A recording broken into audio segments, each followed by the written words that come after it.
Hey, welcome back to Dice Coffee, where a group of nerds gather on the internet to give you unsolicited life advice. And somewhere along the line, maybe these two will get mangled and maimed in horrible, horrible ways. It's Call of Cthulhu, what do you expect? So, we have a new Wednesday game, for those who are unaware, that we have called Small Town Horrors. And it is a Delta Green inspired Call of Cthulhu game, where we pretend that these two actually have a chance of surviving. So, last week, on our game, the two of you have had a pretty uneventful week following the incident with the meteorite. You have done your individual things, your lives have proceeded as normal, and everything seemed to be normal. Like nothing's changed. But that has all been undone when you have decided to enact justice for yourself as you entered the house of Mr. Meister, one of the richer people of this town. Upon going around his house and some strange things occurring in the night, you have unfortunately discovered his no longer living body. Somehow kind of bricked up behind a wall, but possibly a day ago or so. And after this event, you've all gone home, each with your own friend to keep you company with. And in the morning, you are to report to Agent Zero about what has happened, who the detectives involved are, and what could possibly be happening at the moment. So, we'll pick up tonight's game the day after. MJ, you awaken in your room and you find Luke still sitting by your windowsill where he slept, just head down, arms crossed, as you come to consciousness in the morning. What would you like to do first? I am just going to pull my blanket off, then I'm going to step off my bed. Okay. I'll try to be quiet as to not wake him up. Why not? Make a stealth check. Of course. You said the magic word. Yep. I did. What's my stealth? I did succeed. I got a 50. Okay. You carefully, quietly maneuver around the room. That's fine. What would you like to do? I'm just going to go outside and prepare breakfast. Okay. You head down to the first floor. Your father doesn't usually wake up this early.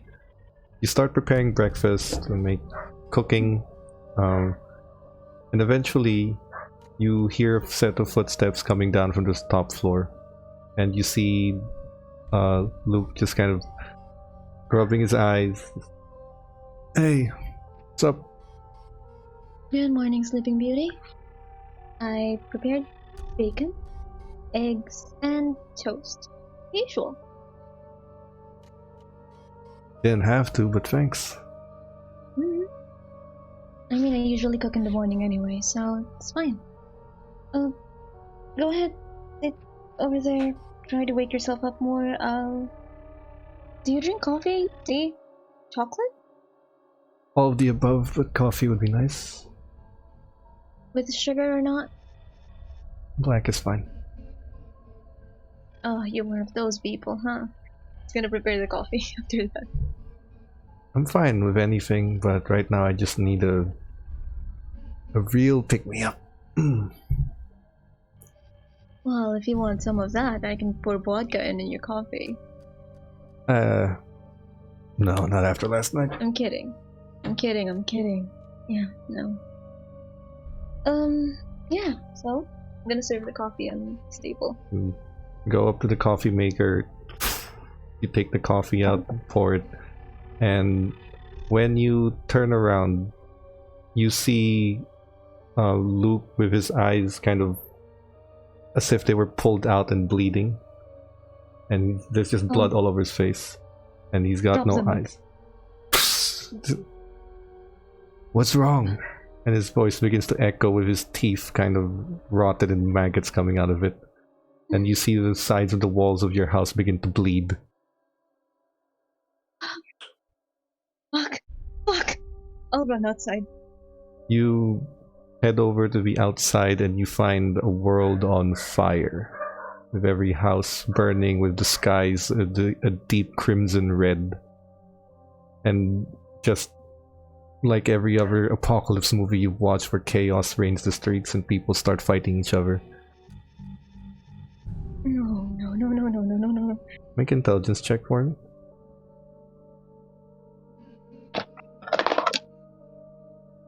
I got it too. You awaken in your bed, just as startled as you are.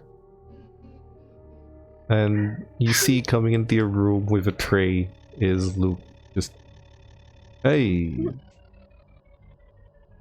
He sets it down on the side. MJ? You alright? Yeah. Puts his hand on your back. Just, hey. What's wrong? Just a nightmare. You too, huh? Did you have the same dream? I don't know if it's the same. Just a fucking place going to shit. Yeah. Don't know if you dreamt the same thing, but mine isn't any better. Hey, come on. I made you breakfast. Well, Eat. make is generous. I failed and then I ordered McDonald's, so. Typical. 24-hour delivery. Thanks. Yeah. Come on. I got something to eat. I got something for your dad, but he seems to be knocked out. Alcohol does that to him. Give him a few more hours. Man, you look really shaken. Come on. Yeah, it's just... Yeah. Come on. Get something to eat. Yeah, sure. I'll have some of that. Okay. Amelia. While you have slept in Elaine's apartment, the night went uneventful, and as you awaken, you find that Elaine has created already a spread of breakfast for you. Is it? Come on, eat up. Morning. Morning. You hungry? Sit on the chair. Yeah. He just opens up the covers of the food, and what you find are what looks like spaghetti, but you smell copper, and you quickly realize the sauce is a deep red cooked blood, and those what you think are meatballs are these sort of eyes ripped out of sockets just all over. And when you kind of instinctively look up at instinctively look up at Elaine, her skin has rotted away, revealing half her face as skeleton, almost like the corpse bride, except not nearly as cute, and sort of rotting and maggots everywhere. What's wrong? You gotta eat. I'm backing away, and then I'm going straight to the bathroom. You run towards the bathroom and you lock the door. There doesn't seem to be any chase for you. Stay there, breathe, and you smell something weird coming from the bathtub. Going to look at the bathtub. Pool of blood. With a few hands sticking out. Oh my fucking god. Going out of the bathroom. You go out of the bathroom and you find Elaine's sort of more rotten corpse now, with a knife in hand. You think, come on, you gotta eat. Cannot kick her. I'm Kick sorry. her aside. You kick her aside. You run out of the apartment? Yeah. Kick her aside, you run out of the apartment, you go down the corridor, and you can hear the clattering of pans, the breaking of plates, destruction of walls. And you can hear people cursing at each other, punching each other. You can hear fistfights everywhere as you go outside. The world is on fire. Make an intelligence check, please. In hell? Okay. Second. Oh no. 33. 33. You look for a second, you stay there, then you just awaken. You are in your bed and Elaine is sleeping next to you. As you, if you recall, you scared her the previous night.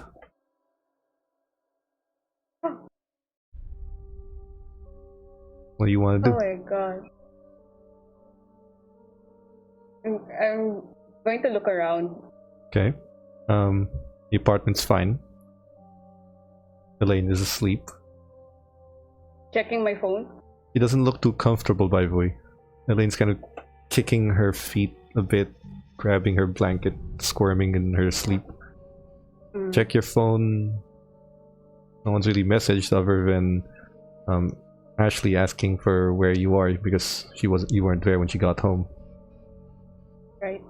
Yeah, I'm going to text her back. I'm going to tell her that I'm at my friend's house. I'll meet you tomorrow. Probably at a cafe. Yeah. You get a reply in a few minutes that just says quote unquote friend. And a bunch of winking emojis. And then one eggplant. Before you have a chance to answer a reply, you hear and then she kind of Elaine just wakes up and she falls to the ground and then she starts moving to the back of the wall. What happened? Wait, Elaine, are you okay? She grabs an umbrella and just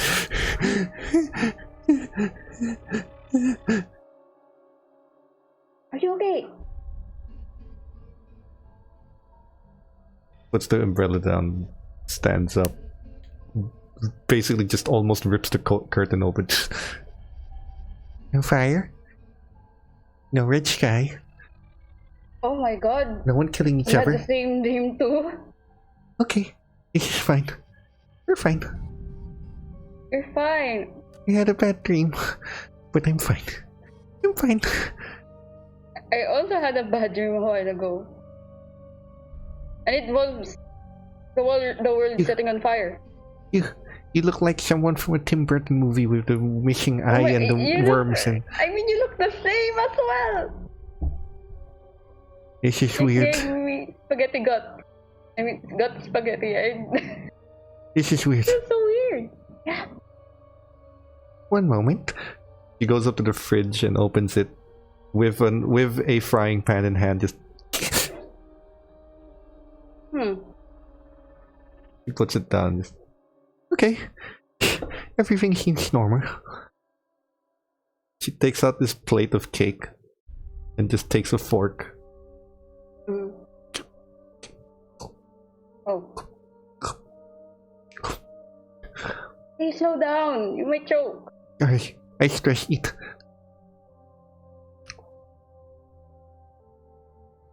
Cake?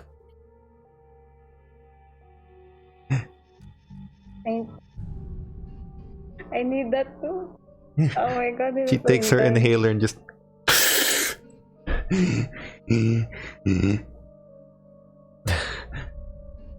I'm okay.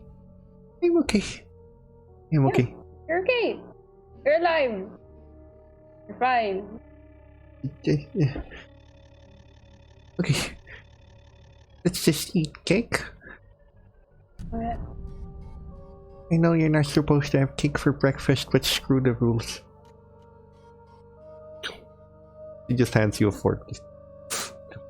It's half To a take the fork and it's half a chocolate cake that was about a foot and a half long, a foot and a half of diameter, and you guys are just eating through it. going to take a bite. Really good.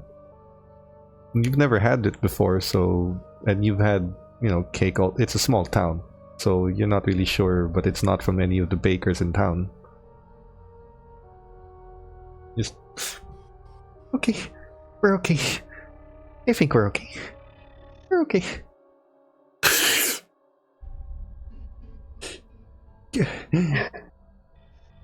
You're okay. He just keeps eating the cake. I'm going to text MJ. Okay. Hey, how are you? Any weird stuff happened at your home? And I'm going to send it Okay. to her. MJ? As soon as I receive it, I'm just gonna look and say, everything is fine, just Luke and I had a nightmare. I'm not sure about my dad. Going to I text will. her. Going to text her Actually, back. maybe I should really check on him. Okay. So, MJ, while you and Luke are kind of eating in your room, I'm assuming? Yeah, Or but I will put my fast food down and I'll check on my dad, just real quick. Sure. You go out. You walk towards his room. Do you knock or something? Or do you just go in? No.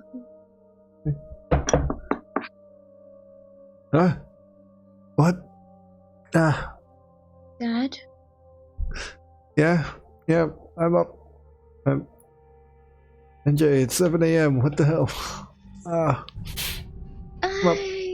up. No, I'm not. Can I come in? Sure. I'm going in. He's just in his bed. Hey, Sleeping Beauty. You're damn right. 7 a.m. What the hell, MJ? Something wrong? Is the house on fire? It was in my dream. Are you alright? The hell kind of dreams you having, kid? Apparently not the same as yours, Dad. Luke and I had the same. I think I'm not... I guess it's what happened yesterday that kind of got into us, but go get some sleep. I'll check in on you later. Yeah. Yeah, I'm getting sleep. Good night, Dad. MJ? Yep. Nothing. What was that? Nothing. I don't like how that sounded. Can I Nothing. roll psychology? Actually, yes, you can. Think you can pass? You don't have any. I know. What's my 10. base psychology? Nah, I didn't. Well, it doesn't take a genius to figure out he's clearly not saying something, but you can't really tell what he's not saying. Gonna grab the pillow on his couch. Okay. Gonna toss it to him. What the hell? Say goodbye to your sleep if you don't tell me the truth. Can't a man have some sleep in peace? A man can get some sleep if he stops being an asshole. I'm gonna grab another pillow and I'm gonna toss it to him again. You're gonna run out of pillows at some point. Just takes the pillow. He's right, there's only 2 more left on that couch. I'm gonna grab both of them. Okay. Then I'm gonna go to his bed and I'm gonna... Come on, tell me! I'm gonna beat him with a pillow. Come on!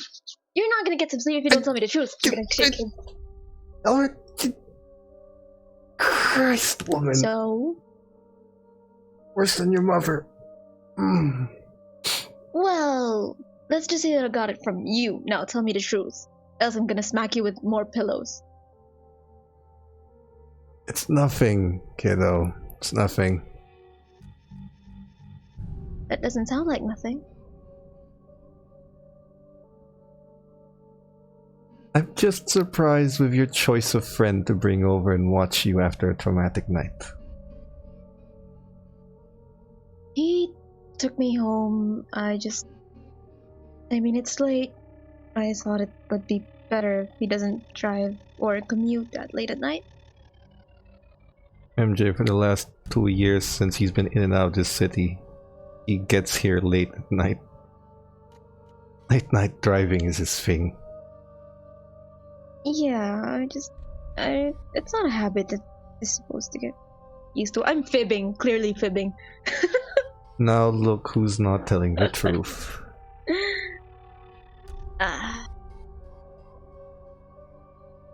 Anyway, go get some sleep. He starts beating you with a pillow. Ow, God, no! God! I fucking got it from someone. I'm gonna grab the pillow and I'm gonna toss it across the room. He's got 3 more that you threw at him. Come on, stop! Okay, fine, stop it! Well, I'm awake now. Unfortunately. So? I mean... It's just... I needed company. I needed to wake up with someone in the room with me. And it had to be him... Well... Elaine and Jake was with Amy. I can't exactly invite her boyfriend, like Shane, in my room because I know my boundaries and... You know Jake lives like 2 houses down. You know... Look, you don't want to tell me. That's fine. Anyway, I smell McDonald's. Yep, I got McDonald's and I'll tell you when I figure it out. I haven't exactly started. Don't overthink and just enjoy. Right?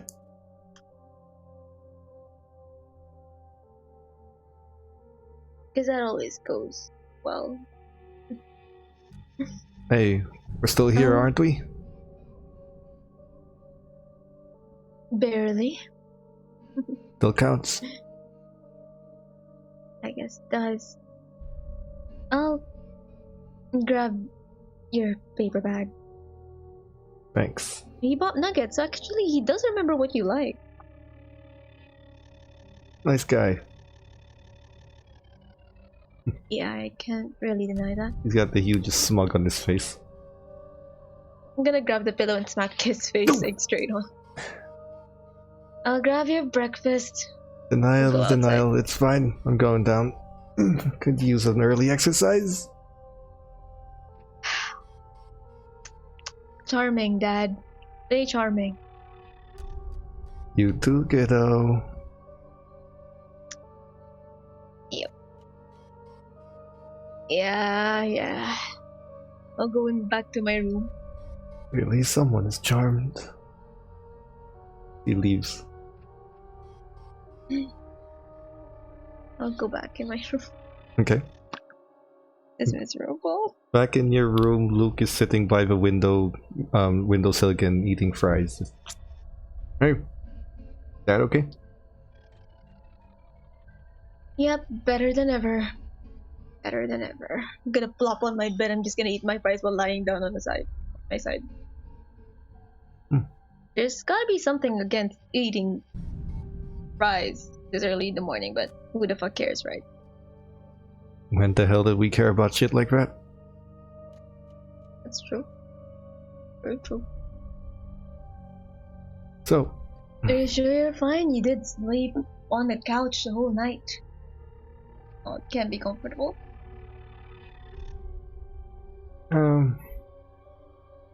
Yeah. Reminds me of my childhood, actually. Reminds me of my mom. And reminds me of older, simpler times. Yeah. Same reason I never got rid of that jacket you gave me. Well, the jacket you meted. Yeah, you told me last night. I still don't understand why. I mean, I bought you a new jacket for you to get rid of that. And I like the new jacket. Gestures that he's wearing it. But sentimental value is something. Good day. At some point, Then, when you get all the money that you can have, you start to realize the things that really matter can't necessarily buy. Memories, for one. like a meat jacket. Meat jacket where I met all of you. Wasn't for that jacket. Wouldn't exactly have you guys around. Pain in the ass as you all are. We make life worth living. By being a pain in the ass. Mm-hmm. I mean, where's the fun in a boring life, right? Speaking of, completely forgot last night because of all the shit. I'll be back. Just one sec. Yeah. He leaves. Sure. I'm just gonna flop on my bed while chewing on fries still. A few minutes later, you see him coming back up with a box. And he kind of lands on your bed. Doesn't have a bomb, does it? Well, if it did, I wouldn't be standing in here now, would I? I don't know, you might want to go, kamikaze on me. Gonna take the... I was about to make a comment. Nope. What comment? Go on. Open. You open this box. It's rectangular and very thin.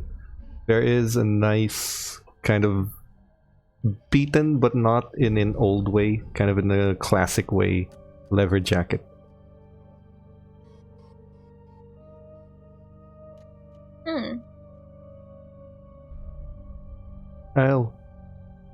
I've been around for a little longer now, and considering I no longer have plans on actually leaving, consider this a gift for, what is it now, last decade or so? More or less.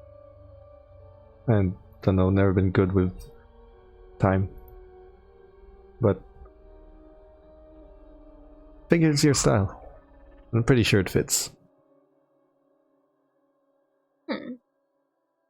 Maybe I'll wear it for the rest of the day. Thank you. No problem. I like it. Take it. But you find that there is no actual brand. There's no designation, no brand, not even a size number. It doesn't look like it was cut off. It looks like that it was never built into it. Can't find any semblance of a brand or any kind of off-the-rack jacket or any sort of design that you've seen in the mall before. You may have bought it in Los Angeles, but normally that would have some semblance of a brand. Even if you cut it off, you'd see the small threads. Looks like this thing never had a brand on it. He just kind of gives you that jacket. Uh-oh. Wait for her to get back. There you are. MJ? I'm just gonna look at it and say, well... Something wrong with it? I was going to check if you got my size right, but it doesn't exactly have a tag. Right on. Yeah. It's perfect. Did you steal one of my jackets and compared it? Is this? Fits really well. Nah. Kinda Really guessed. Did some guesswork. Is it good? No, the dogs are barking outside again. So, you like it? Yeah. I do. I really do. Thanks. Great. I was actually sincerely afraid that it might not actually fit. Why? Do you think I would, shrink the past few years? No. Where exactly did you get this? No, I had it made. Excuse me, what? I had it made. That's why I was afraid it wouldn't fit. Kind of novice guy, he gets a bunch of leather, and he gets the leather from a guy who just killed a cow, and there's a lot of weird people in Los Angeles, but just don't flash it around if there's a PETA rally outside, but yeah. I only had pictures. I only had pictures to base on when I had it and made it. Took a few months. Oh, it is. I love it. Thank you. Thanks for the meat. Technically, the meat came from Jake. Ah, that sounds so wrong. Yeah, but I'm not interested in Jake's meat.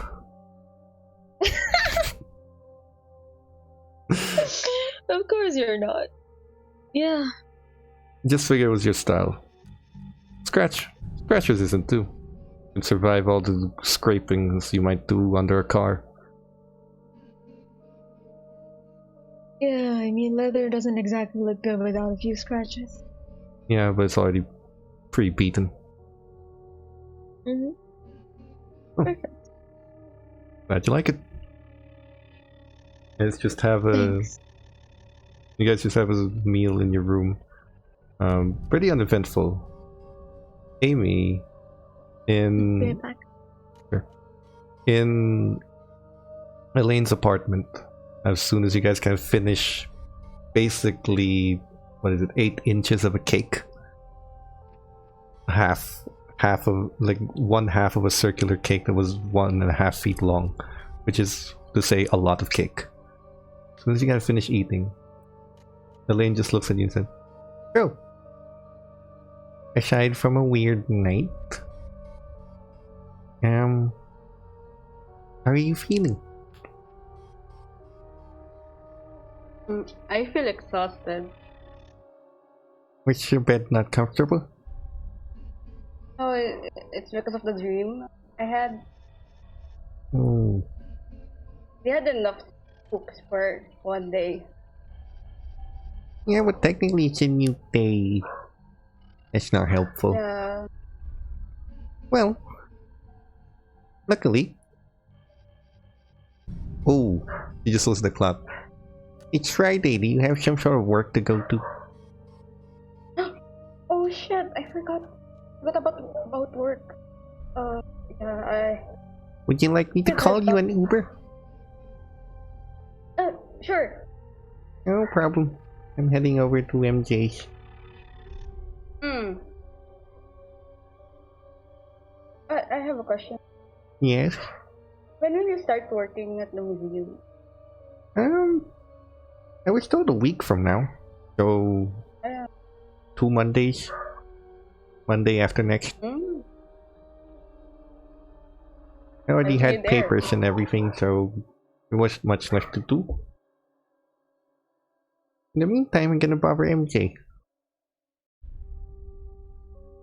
You take care. You too. Maybe we'll go there to see you. Text. MJ, at some point you do receive a text from Elaine that just kind of asks if you're free.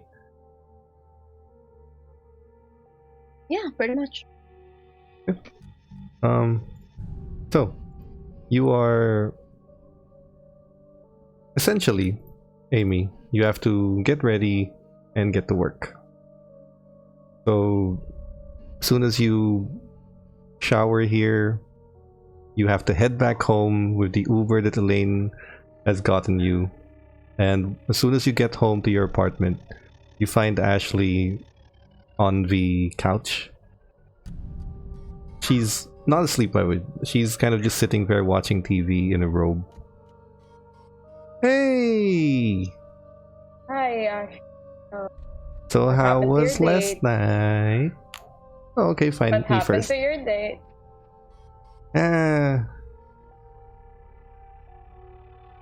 was fine. Kind of disappointing. Wait, what happened really? I Cause mean, you didn't even reply my text that night. right. Cause like he was just so. He leans in close to you, just cried.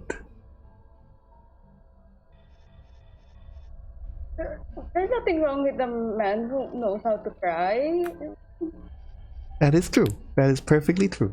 But what I mean is, he cried after. Why? Wait, what? Wait, what? Oh, how? What? Why? Amy, do I really need to spell it out to you? Like seriously? Yeah. Do tell. We got busy and then he cried.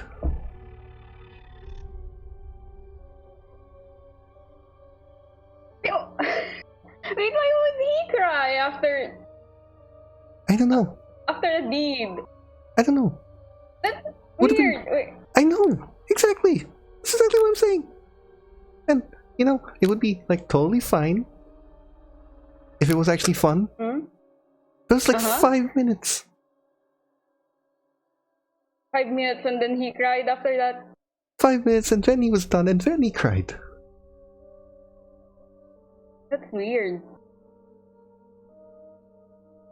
I just left. I ain't dealing with that shit. Nope. I'm sorry. Sorry for. There isn't a man worth a damn in this town who isn't already taken.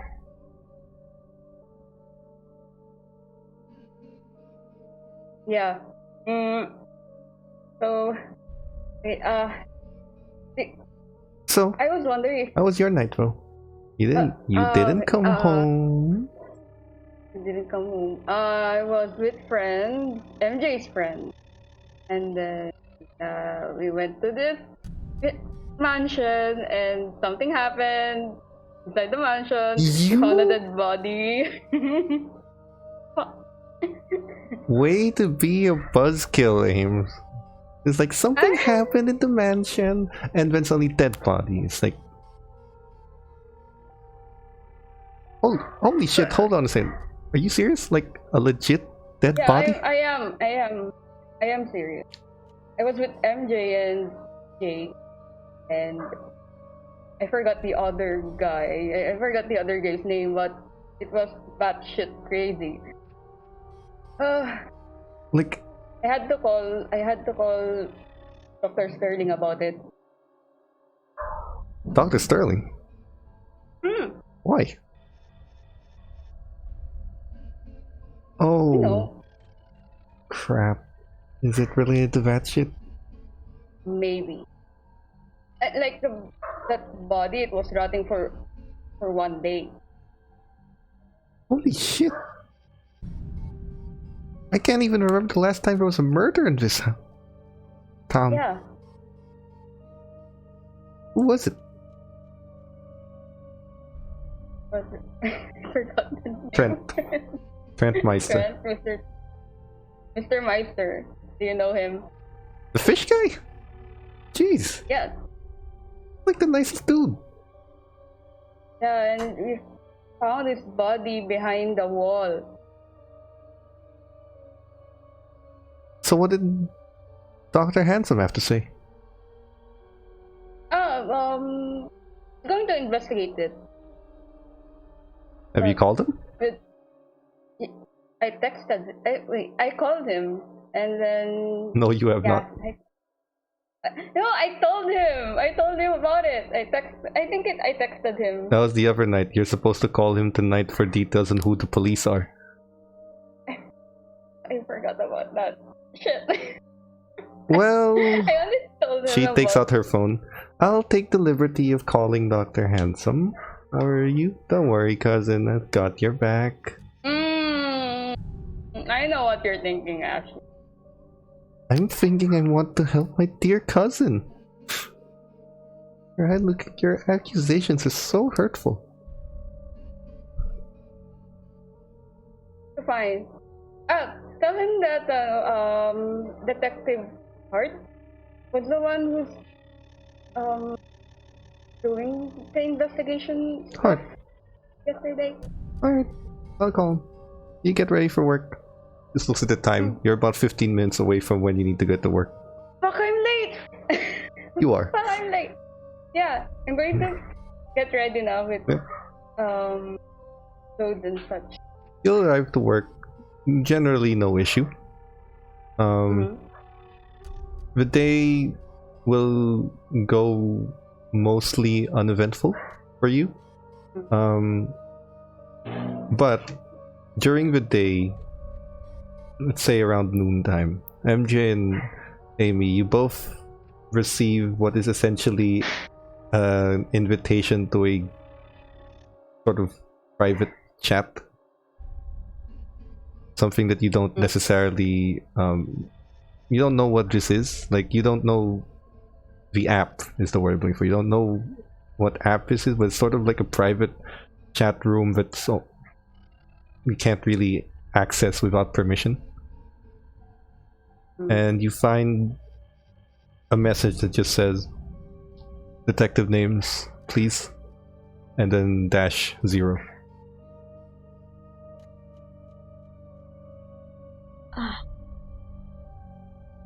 I'll go to my dad. And by the way, the follow-up message I forgot to mention is actually called neglected to mention any names.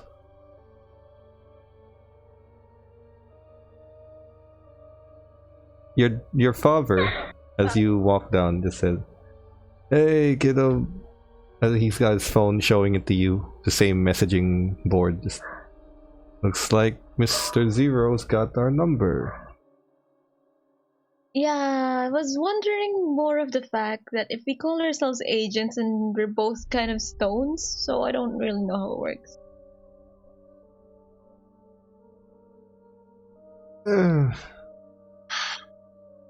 I don't know, let them give us a nickname or something. Yeah, they can deal. I'm just gonna input information later. I know. You put the detectives' names, and then you wait for a reply. The detectives James Hart and Blake Strong. You put a reply. You wait for the reply, and it says, "Understood. We'll call for further details if needed. Stay alert." I'll reply, yes, boss. Then like an emoji that does the salute at the end.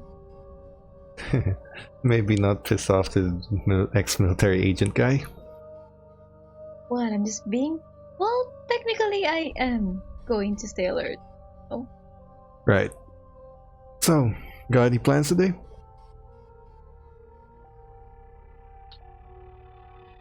Well, I was supposed to fix the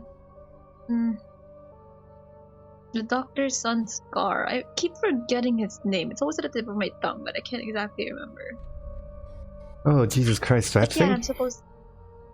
I had it towed here yesterday. Did it arrive? Yeah. I had a look at it. That's not a car, kiddo. That's a... That's a bomb. I was gonna say that's scrap metal, but yeah. There's nothing I can't salvage. Follow and if me. I do explode, just put white lilies on my grave or something. Follow me. He moves outside. I'm going with. He opens the hood, and you can immediately see black smoke coming out. And he just said, "Yeah, kiddo, that engine hasn't been running since I arrived here tonight." Oh boy. Think we can replace it? Sit down with me. You just sit to the side. For 5 minutes, the smoke has not cleared. It just keeps coming up.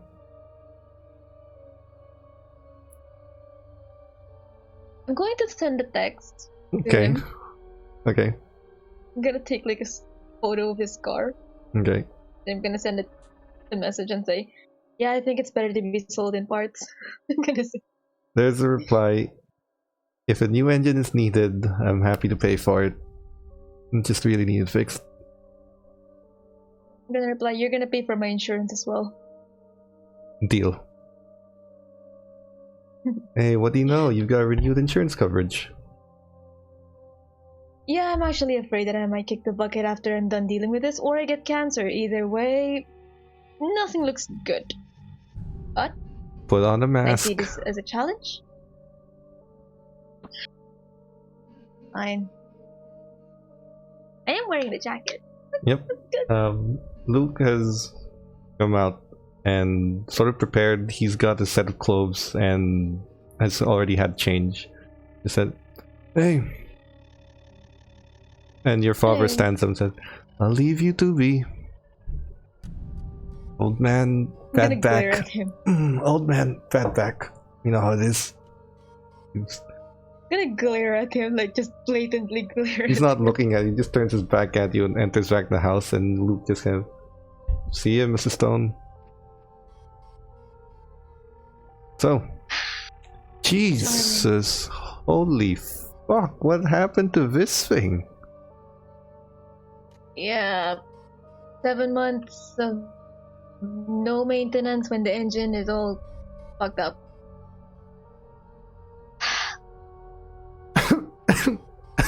So if I explode, I'll gather your if I pieces and explode while I'm fixing that, just I'll gather your pieces and duct tape you back together. But exactly, yep. I think flex tape would work better, but well, I did agree to fix this. Wish me luck. See you see a car pull up on your driveway and Elaine coming out paying food. And then she just, as she kind of steps forward, just, "Is it a bad time to enter? That looks like it's about to explode." Babe, you might get an attack. Asthma and all, that's really tough. Just I'll- circle around the house, we'll meet you in the living room. I'll take care of her. Jesus Christ, I think I'm gonna get asthma from this. Just give me a few minutes, I'll just give this a quick inspection. Yeah. See what I can salvage. Luke just leads Elaine into your house. Make a mechanical repair roll. Yes. The greatest mechanical repair roll of all time. Yeah. I got a hard success. That's a 28. Shit. You look for the engine. I'm fixing this. You get it to stop smoking. You manage to repair a little bit of it, and somewhere along the way, in about an hour worth of work, you realize that you may not have to replace the entire engine, just key parts. Still expensive, but not as bad as you initially thought.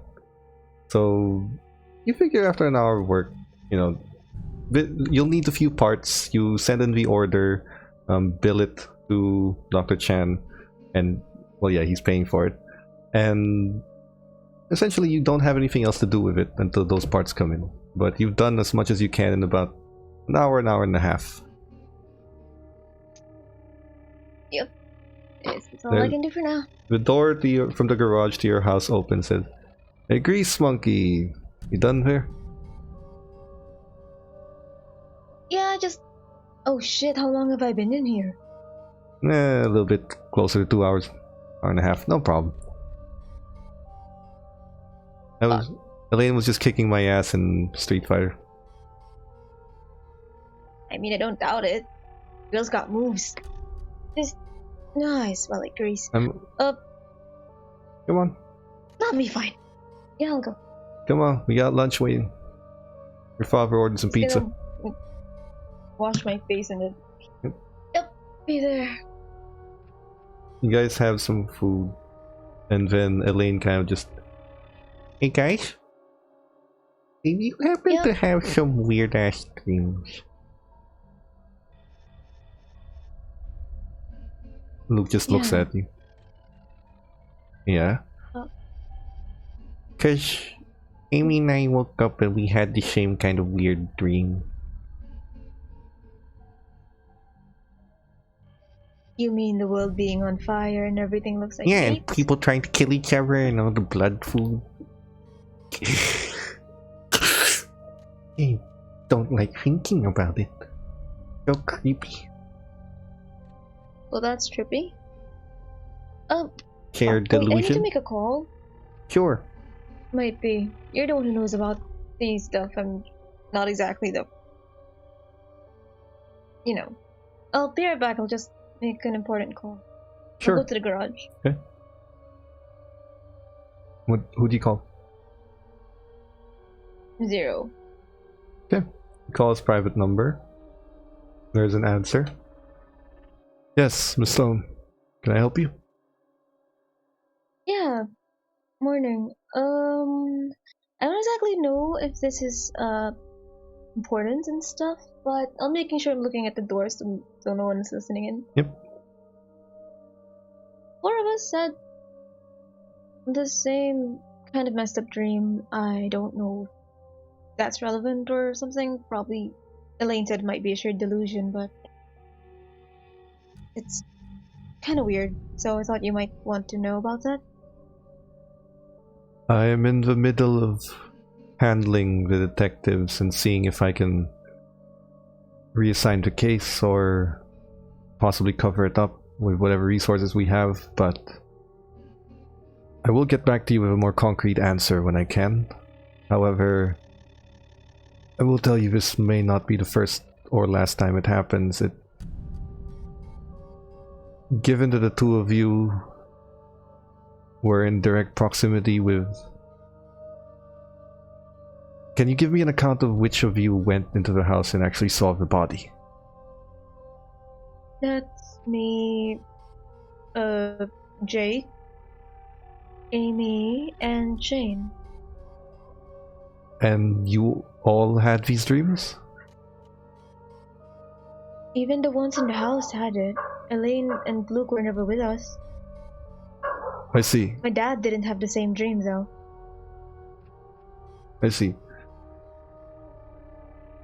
There may be an instance that your exposure to things might be bleeding on them. Don't worry, it does not, from what we have researched, have any lasting effects. Perhaps a bit of discomfort because of the dreams, but they are, other than that, it should have no lasting effects on them.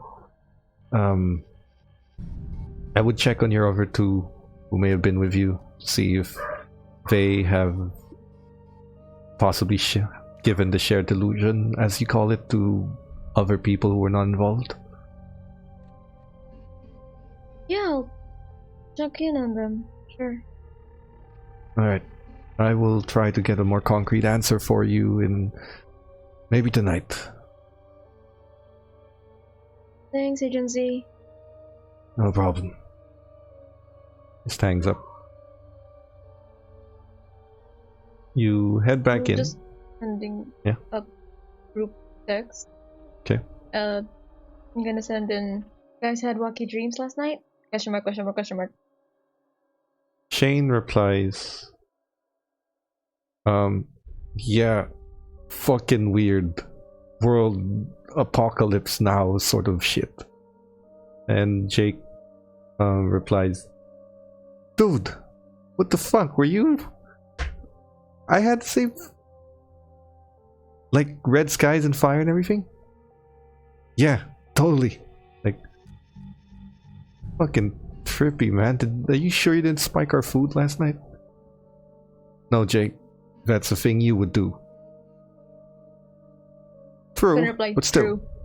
True. Hey, come on. Just because it's the truth doesn't mean you have to... Anyway, fucking weird. Shrug emoji. Fucking weird.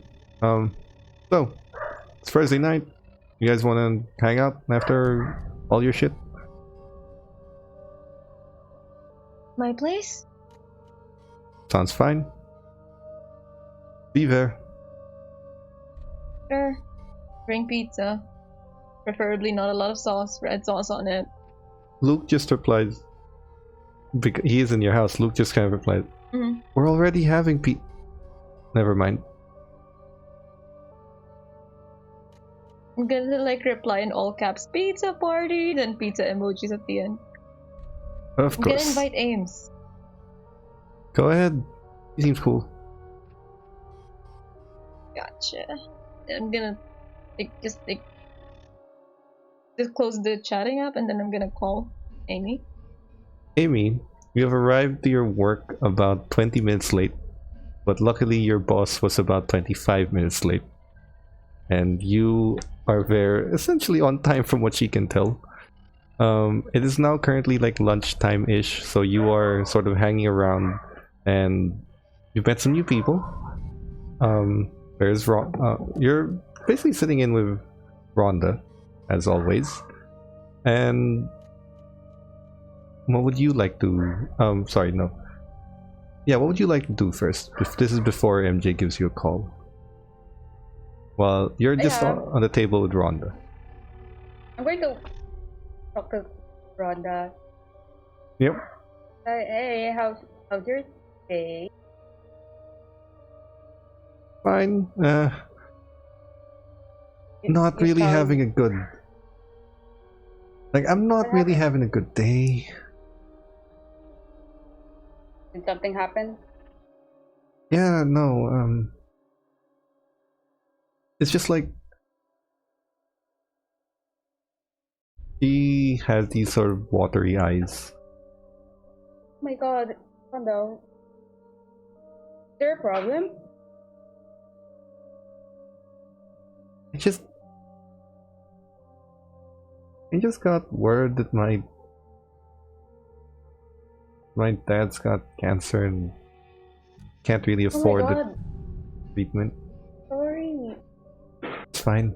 What happened? I mean, how did that happen? I'm sorry. It's fine. It's early stages.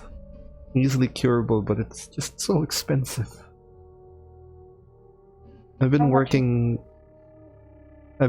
part-time everywhere else, and I haven't really been getting much sleep. We can open like a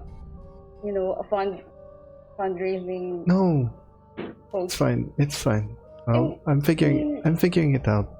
Ames, don't worry about it. Fine. I've got it covered. It's fine. Really, I don't. Like, if there's any help that you need, you can ask me. I know.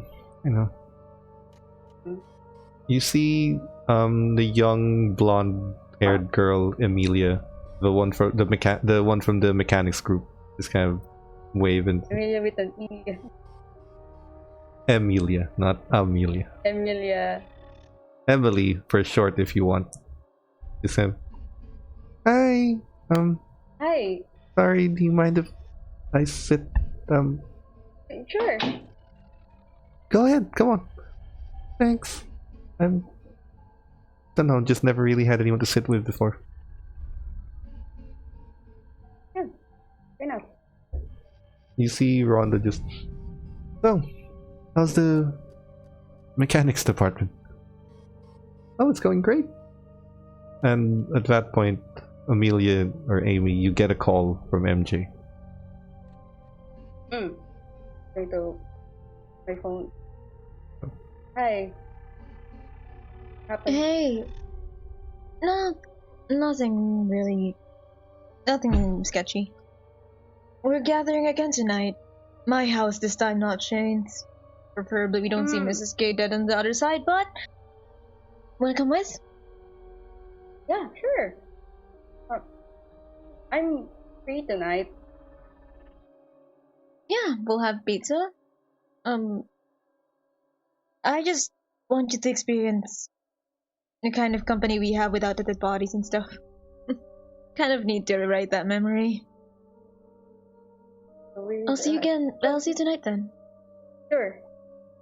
I'll bring food later. What do you guys want? I mean, more pizza, nachos, tacos. I think we're good with pizza, although we could really use some nachos. Yeah, nachos are good. I'll take note of that. I'll meet you later. Yeah, The fall. Rest of the night or rest of the day and the afternoon go by uneventful until there's a call from Zero that concerns MJ, Amelia, your father, MJ, and Ashley. Obviously, this needs to be taken privately with the people just involved. So, assuming that you all kind of step away, it's a group call. Is everyone here? And you hear Ashley's voice over the phone just says, "Always here for you." Yes. Well, I have... Yep, the female agent Stone is here. I have discovered... Technically, this only concerns MJ and Amy, but I figured all of you should know. I was right about my initial guess. These dreams that the other people have been experiencing are bleed outs from your own experiences, which also confirms that what you have seen, or what you may have experienced the previous night, is not just a regular murder, as it were. The police are doing their jobs rather diligently, which is normally good, but in this instance it becomes a pain. So we have covered up certain things, given them a lead to chase for now. In any case, should you be asked further by the police about what you have seen or experienced, feel free to tell the truth. Just leave out the things that they would obviously not believe. And no further issues should happen in the night, but should you experience anything like this again, it would be best to not have the people uninvolved around. Well, really depends on how they handle these bad dreams. In any case, none of you seem to be infected in any way. You should be fine. Get some rest.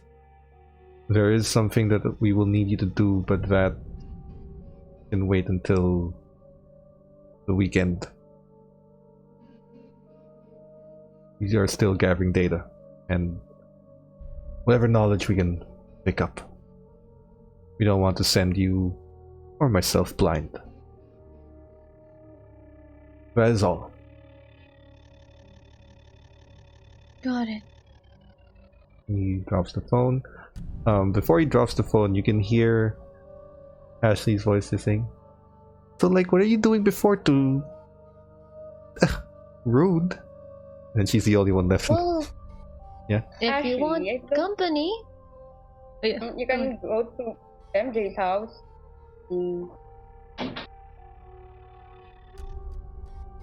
Is that an open invite? Yeah, you can come with. I mean, we're just having a pizza party, that's about it. Okay. Send me the address. Yeah, sure. I'll see you then. Alright. So, as the rest of the day goes a little uneventful, the night, or about 6-ish PM comes, and you find Shane and Jake have pulled up in the driveway. Eventually, Amy comes in an Uber. Elaine and Luke have just kind of stayed there. Amy arrives in an Uber, and following her is Ashley, dressed in not skimpy, but definitely shows off her curves type of outfit.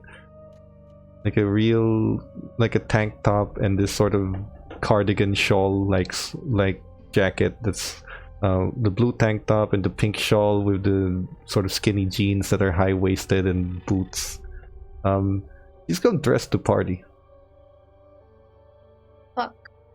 MJ's just wearing a gray shirt, her leather jacket, and a pair of boxers. Boxers. Okay. Yeah. I'm wearing. She's at home. Amy? I'm wearing a vintage brown dress with a white jacket. Luke's in a white V-neck with a brown bomber jacket. and his just black jeans and shoes. Shane and Jake are in very casual wear. Shane's got a bomber jacket, Jake's got a leather jacket, and very effectively, you see Shane and Jake immediately just kind of... Shane, Jake, and Luke just kind of not staring at her, not the first stare, but kind of, were we underdressed kind of look? Just start looking at each other, then they look at you. Actually, and then Jake, gesture at my shorts, like. And then Jake just kind of says, well, if the host dresses like a slob, I guess we're fine. I actually changed my shorts. Actually, there's like, my shorts is like a black boxer shorts with like prints on top of it, and there's like a tiny stain on the end of the tip of my tip of that.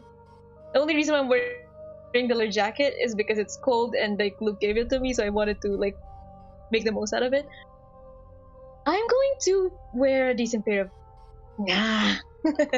He's gonna sit on the couch. Just kind of looks, and then immediately, Amy, without anyone else around, you hear Ashley just kind of saying, "Oh, thank God I put on some good clothes." And then she just looks at you and says, "There are like 3 10s in this room right now." She starts pointing at Jake, Shane, and Luke. You're a bit overdressed right now. We're not going to a party. We're going to. But... Yeah, I might be overdressed, but at the end of the night, I hope to be very, very underdressed. Probably with one of them. Oh, wait. Do I hear this, or it's just the two of them? It's just the two of them. Calm down, girl. Why are you rushing? I mean... Have you seen them? I did. God, especially him? Pointing at Luke. I mean, he is handsome, but... He's fucking hot! Can you behave? I'm gonna make small talk. Just kind of walks. Yeah, don't make it sound and she walked away from you. Oh no. Oh, no. MJ, as you were getting dressed, when you head back... she's wearing shorts, like she's just you don't bother. Propped there on the couch. Yeah, just chilling there. While you're there, you see... It's actually what I'm wearing right now. You see Amy's cousin very non-subtly flirting with Luke. But you also see Luke's face looking very, very uncomfortable. His usual... Oh, she's gone. Well, Amy, you see this too. You see Luke's very calm, stoic demeanor that Luke normally has kind of drop into discomfort. Very uncomfortable. There's a visible discomfort. He just kind of... He just goes to you, MJ, and then says, "Hey, MJ, about that thing I need you to, look at in my car. Do you mind if we can do it now? I know it's a party, but come on." Yeah, sure. I'm gonna laugh while walking out of Amy the just kind of... towards this car. And then she looks at you... sorry, Ashley just kind of... She looks at you, Amy, and just says, "What? Should I take off the jacket? Should I have worn the V-neck? Oh, what the fuck is wrong with... No. I'm getting a drink." He just goes to the side and drinks.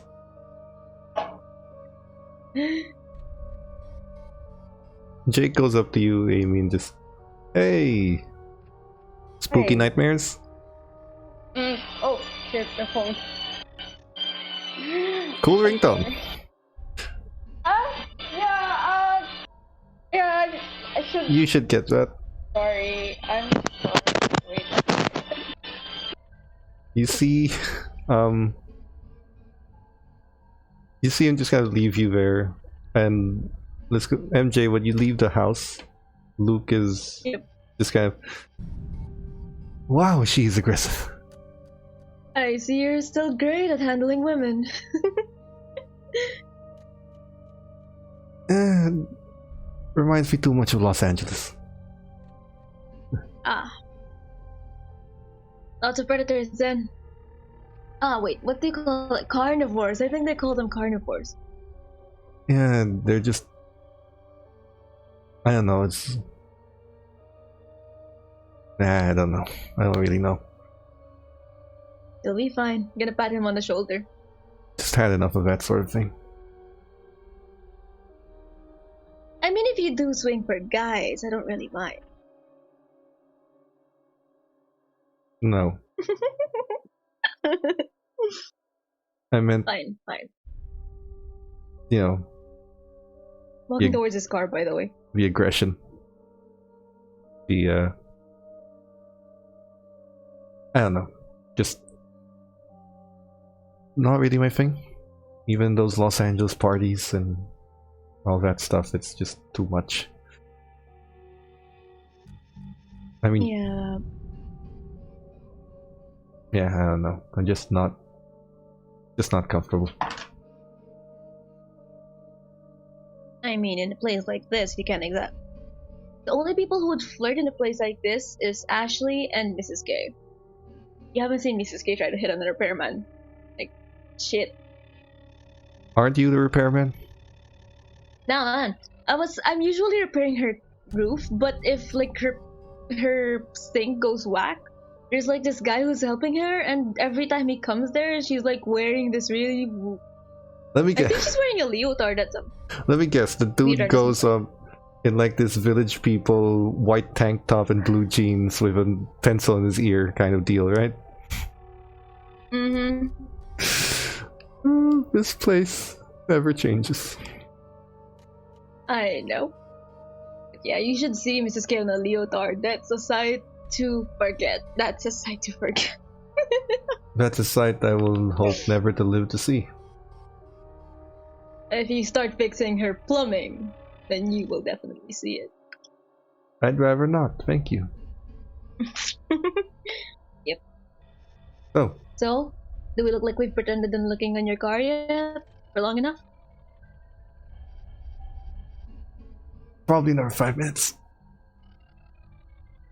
Yep. Well, it's starting to get cold. I really should have worn something, you know, like a pair of pants, but, that's fine. You wouldn't be you if you did.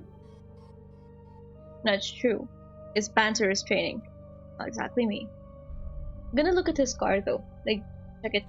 Yeah, it's like a Oh, sure. 2011 Lexus. Sleek black design, leather seats. Absolutely gorgeous So considering how pretty. old it is. Mm-hmm. That's pretty. You sure took good care of her. I don't see any scratches. I'm not gonna let that thing... First thing I bought for myself. You know, first thing expensive. Mm-hmm. Um, Always the first that you never forget, huh? Yeah. Reminded me of you a little bit. Well, if you compare me to this gorgeous thing, then I really am cannot complaining. You see it? Look at it. It's like it's been several years and it doesn't look like it gets old. That's something. And could be said of you. Well, antiques also have their kind of. That was a compliment. I'm gonna go check the bumper. I'm gonna go like immediately go away from him and just go to the bumper. Say something wrong? Just gonna look. Fine, MJ. Fine, MJ. Say Um, that to myself. Well, you guys have an awkward moment on the outside. Amy, Mhm. Jake just kind of looks and said, "Done with your call?" Yeah, it's work related. I'm sorry. Don't worry about it. So, Oh my. you okay? You seem tired. He points to some sort of dark-eyed kind of circles, lack of sleep. Didn't had enough a while ago. Yeah, fucking weird Did dream. you too? Yeah, Wait, Shane is too. it about the Yeah. world ending stuff? Oh my god, you had It's, a dream. Shane, see Shane and Elaine walk up. So, him too. World ending, red skies, town on fire. Fire, people cursing at each other. Yeah, fist fights. Blood. Oh, Yeah. fuck. Yeah, the hot dog. Jesus Christ, it was human fingers. God, I've never felt so betrayed.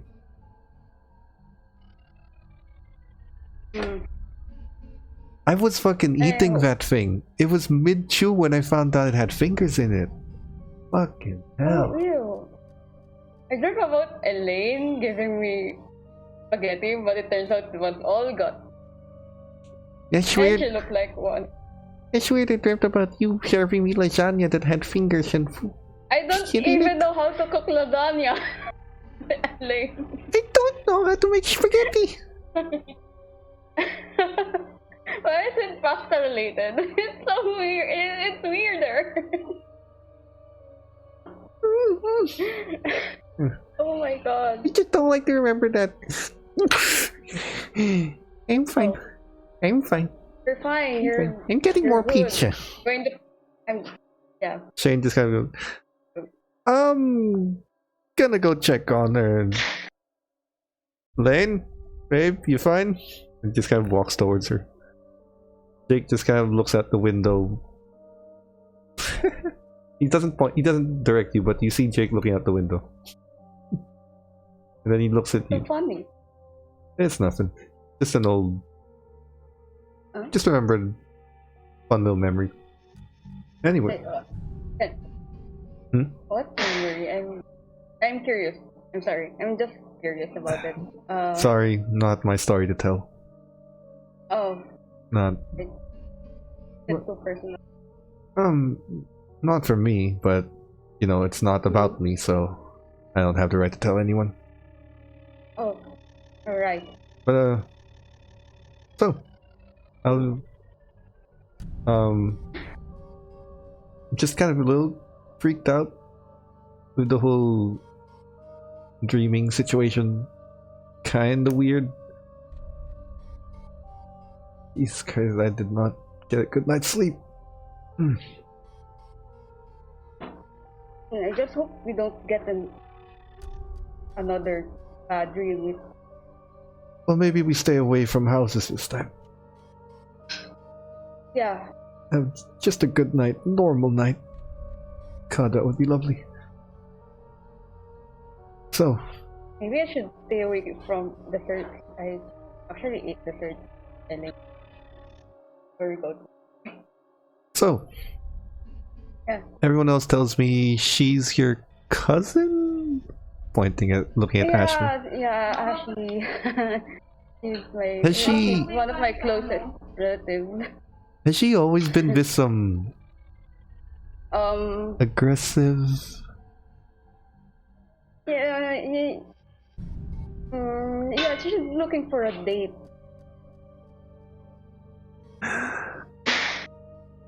Yeah. Yeah. 16-year-old me. 16-year-old me would jump at the chance of that. Really?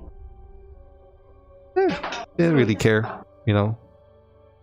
Hot girl is a hot girl, but I like to think I've matured a little bit. Don't tell MJ that, she's never gonna agree. I won't. My lips are sealed. But yeah, whole party girl Yeah. thing, little much. Maybe you should tell her to tone it down a bit. I'm trying. I did told her that before. No. Never So changes. he looks outside and you see MJ and Luke just looking at the car. So Luke's out. Shane's definitely not available, and nope, that's a no for me. God, I feel so bad for her. I'm gonna set her up. With who? I got some few friends. They're nice guys. Oh. I mean, I got some friends. who are nice, but they're also fucking thirsty, so you know, it kind of matches. Yeah. Don't worry, I'll make sure they're nice. As nice as a guy like me can make. I mean, you've met MJ. I trust you. No worries. He just shows you a bunch of pictures of guys. He says, take a pic. What do you think he'd like? A few of them are kind of average, and then you do find a 9. Strong jaw, strong squared jaw, short kind of buzzed hair. I would pick that for her. Alright, Jamie it is. Good choice. College football. Nice guy. Oh, he's a jockey. Oh. Yeah. One of the nicest. You know, until you kind of... He's kind of like Shane. He's got this whole thing against bullying, and if you piss him off or bully any of his friends, he kind of kicks your ass without mercy. Otherwise, a nice guy. Yeah. Maybe that could work. What? I'm gonna message him. He just starts texting. At some point on the outside, Luke just kind of tells you, MJ, yeah, I think we've stared long enough. Pretending I know what I'm talking about. Yeah, that's fair. Getting frostbites out here. Let's go. Come on. You guys get back in. You have a good night. A solid night of kind of partying, relaxing, and Luke kind of sticking next to MJ every time Ashley tries to make him uncomfortable again. Until further into the night, Jake eventually does introduce Ashley over the phone to his friend Jamie, and it looks like you don't see Ashley for the rest of the night. She's outside on the phone talking. Jake, while you guys are drinking, Jake just looks at Amy and says, Nice. and towards the night, after a few minor drinks, you know, nothing hard, you just hear Jake kind of saying, "All right, Mr. Stone, time for revenge." And then you see your father just kind of crack his neck and says, "Kid, you can't beat me at Tekken. You honestly think you can beat me at Mario Kart? Like, I've been practicing. Don't you have a day job? Don't question me. Get your controller ready. Or are you scared?" And then your father just kind of stands there with an eyebrow raised and a serious face. "You're going fucking down, kid." And then he jumps on the couch. You see... I'm just gonna look at everyone and say, okay, so this is going to last forever. How do you guys feel about a slumber party? Everyone just looks at it. I could go home pretty quick, get some clothes. I mean, just... Awesome. I'll take care of it. Amy, you wanna sleep over? I mean, I can drive you back if you want. Sure. Awesome. Elaine just kind of looks and then says, "Is it alright with you, Mr. Stone?" "Absolutely. Excuse me, I just need to kick this kid's ass." "In your dreams?" "Fuck! Hey! How the fuck did you do Never that?" let the end. Don't let the cops hear you, Dad. I'll go grab some blankets. Right. Shane kind of leaves. So does Elaine. They're gonna get some clothes. Luke also takes his leave to get another set. Amy, someone needs to drive Amy back home with Ashley to get more clothes. Reckon. Okay. You can take your truck. 3 people can fit in the front. While you guys are being driven home, Ashley's still on the phone. Not noticing the two. Someone's hooking up nicely. I'm gonna whisper that to Ashley. To Amy. Oh, thanks to Jake, he finally got a date. It's a jock. It's I a think that hot may be on a jock. date at this point. Shut up now. He shows you the modeling pictures. Abs for days. sculpted like a Greek god. Ooh. Well, I ain't denying that. Yep, that's a looker. You guys eventually get back home where you and Ashley get some clothes, but sorry, you get some clothes and Ashley says, Ames, I think I'm just gonna stay here. Don't really know them. Kind of Why? feels weird to sleep over at someone's house when you just met them at night. Oh. I understand. I'll see you in the morning. Sure. Right. Have fun. Tell that Jake guy thanks. Oh, I will. Just sits there and she basically just goes to her room. MJ, when Amy comes back down, she's alone. Where's Ashley? She's iPad.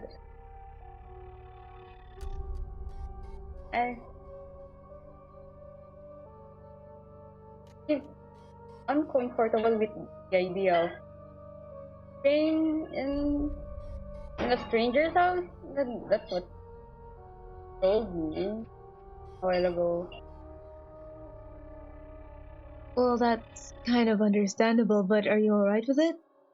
Mm-hmm. Hop on then. Two of you drive back home until the truck kind of gives up. Oh, son of a... Give me a minute. I'll grab my toolbox and I'll go out. You open up the truck.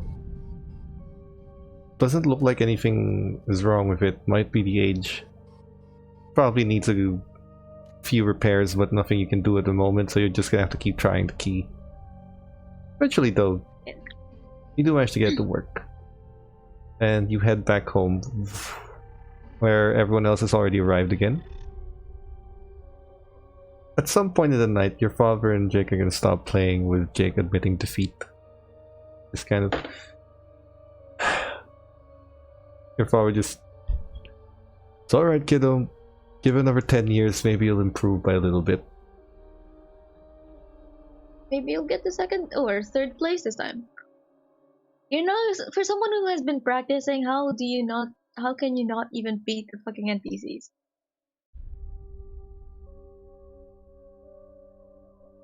Not a word out of you. Takes his pillow. There aren't enough guest rooms, but there are enough kind of futon-like beds. Some people take the couch. Shane and Elaine kind of take one of the guest rooms. Luke just kind of looks around and says, "Guess I'll take a futon."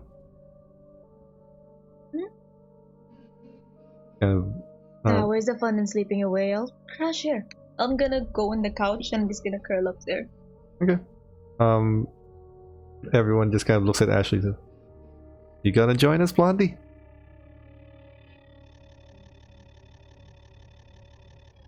Sorry, Amy. Everyone just looks at Amy. Gonna join us? Sure. Here. They just prepared this sort of futon covered in comforters for you to lie down on. And, oh man. Shane just kind of looks up and says, "This reminds me of high school. You know, it's both sad and great that we're all still hanging out in the same place with the same people since high school in the same town. We're never getting out of here, are we?" But... Yep. Stuck here. Luke just kind of leaning on the back saying, "I've been to the big cities. You're not missing much. Everything's loud. Everyone's obnoxious. It's nice here. Quiet." Well, I mean, this is an actual place where you can hear the cicadas. Cicadas? Cicadas? Cicadas. Uh. Luke just corrects you. Oh. Cicadas. Thanks. Well, Jake just kind of sits next to Luke, who's looking nostalgic, just saying, "Alright, rich boy, come on. You've been in and out of here for the last 2 years. Now that you're finally staying here, don't you give us a story or two? Tell us a little bit about the big city and everything. And where's that? I second that. Whatever happened to you and what's her name? Trisha? Tina? Yeah, that one. You know, she found the next rich guy. Cheated, left. Story you'll hear a lot in the city, actually. Don't worry I about it. said it before and I'll say it again. You have garbage taste for women. I don't know. I like to think some of them were pretty good. Just never led anywhere. But you don't really find good people in the city, I guess, or if you do, they're usually taken. And I don't know. They just kind of lack the charm that the city gives you. Small town. Like the smell of fields in the sun. Trust me, it beats the smell of smog and cigarettes. There. I'll lie on the couch. You guys How eventually... about you, Ames? Got stories to tell? You don't exactly know you much. Yeah. Tell us about yourself. Mm-hmm. I was one of the weird kids at class before. Spent a lot of time. So was I! practicing how to draw. Oh, yeah. Going, sorry. I was too busy shaping myself for my ideal job that I forgot how to even, do normal stuff like hanging out with other people, dating, the usual. After I got my dream job, I'm slowly trying to, live normally. Never too late. I mean,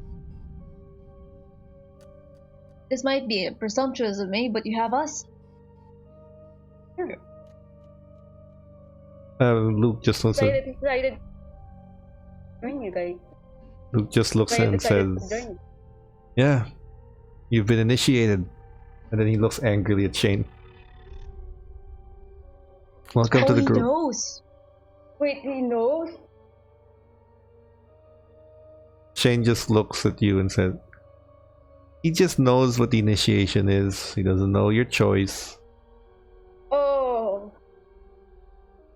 Jake just kind of looks at Okay. Luke and then says, sorry, Jake looks at Elaine and then just kind of says, "Elaine, you down to hold another bet?" And then Elaine just looks, "Okay."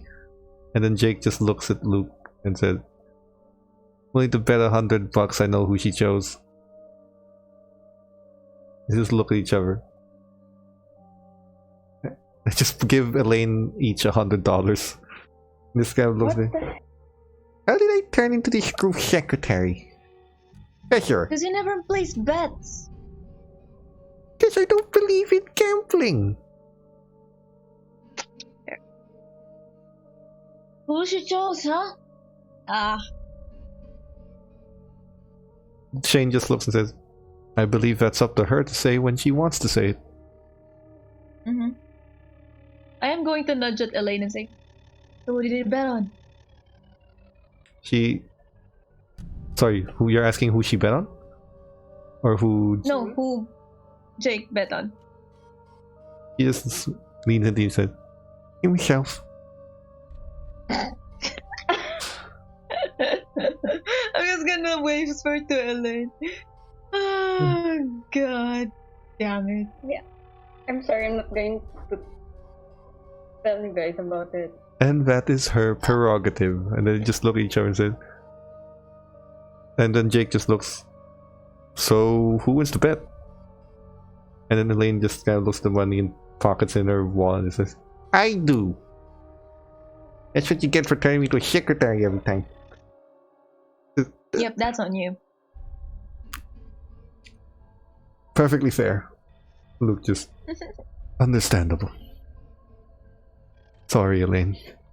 It's fine. I'm $200 richer now. You could have been you could have been thousands of richer if you told me about their bet. Could have told him I was straight. I wasn't supposed to. Ugh. Jane just kind of looks. Thanks, gentlemen. You've just bought my girlfriend her next dress for her birthday. And Elaine just looks. You still owe me for my birthday. Ah. Oh my stuff right there. I'm gonna plop back to my couch. So, let's get some sleep. Yeah, we really should be moving our hangouts to the weekend. It's not good for working people. Stereotypical. Easy for the freelancer to say. Rest of us have jobs. I mean, I earn good money. Yeah. I don't like being tied down. Luke just kind of says, Amen, while he's lying on his couch bed, while he's lying on his futon, and eventually all of you get some sleep after sharing a few stories, and you awaken on a Friday night, on a Friday morning, relatively uneventful. And on the Friday night, you guys have... Would you have another hangout? Or maybe take a break for the night? Take a break. Yeah, taking a break. Okay. So, your Fridays are relatively uneventful, as always. Same old, same old. MJ, you're kind of stuck on the son's car, given that the parts may take about a week or so to arrive. They have to be delivered to your town. Amelia, in the museum, you see, or you hear Rhonda and Emily, or Amelia, with an E, talking, and it looks like they've gotten along. Looks like they're becoming friends, and obviously part of your circle now. The two of them just have go up to you and say, Amy! Rhonda just kind of moves on and says, so, we were planning on maybe having a girls' night out. And come with? Yes. God, it's been so long! After 2 nights in a row partying with MJ's group. It's different, you know? Different from... No, I've just meant the 2 nights straight of drinking and then you're going out for drinks on a Friday night. Oh my god. Drink. Oh, so it's me, Emily over here, and you, Ames. Anyone else in mind? Oh, I should ask MJ. Should I? Emily just kind of looks at. Oh, is that the hot mechanic girl? Yeah, the mechanic. Yeah. Yeah, invite her. It'd be fun. Sure. She's not busy. I'm going to call MJ. MJ, towards the night, towards about 4 p.m. in the day, right before the work day ends, you get a call from Amy. Probably in the middle of tinkering with my truck, because it is kind of wonky. So I'm gonna put her on loudspeaker. Ames, what's up? Hi, I was wondering if you can join us with an all-girls night. I'm going to be with Emily and Rhonda. We're going to bar hop tonight. Bar hopping. And you hear Emily's voice off the phone just saying, or beer pong, whichever. Well, get ready to get your asses beaten then. I'll be there. Excuse me, beer pong champion. Right here. Yep. Get ready to lose that medal. So, as you drop the call, Rhonda and Emily just kind of prepare.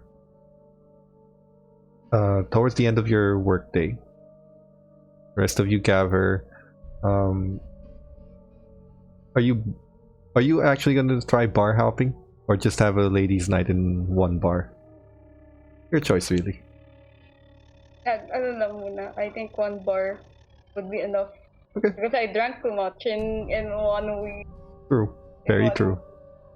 Yeah. So, MJ, you're told to meet at McKilly's.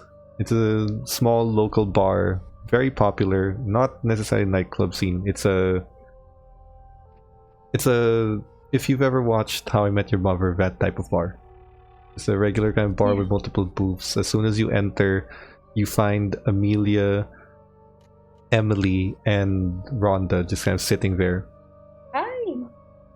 As soon as you sit Hey. by, what would you wear to this? Before I describe what they're wearing. I'm wearing the leather jacket, and I'm wearing a spaghetti top, just a black plain spaghetti top, and like a pair of Jeans. maybe.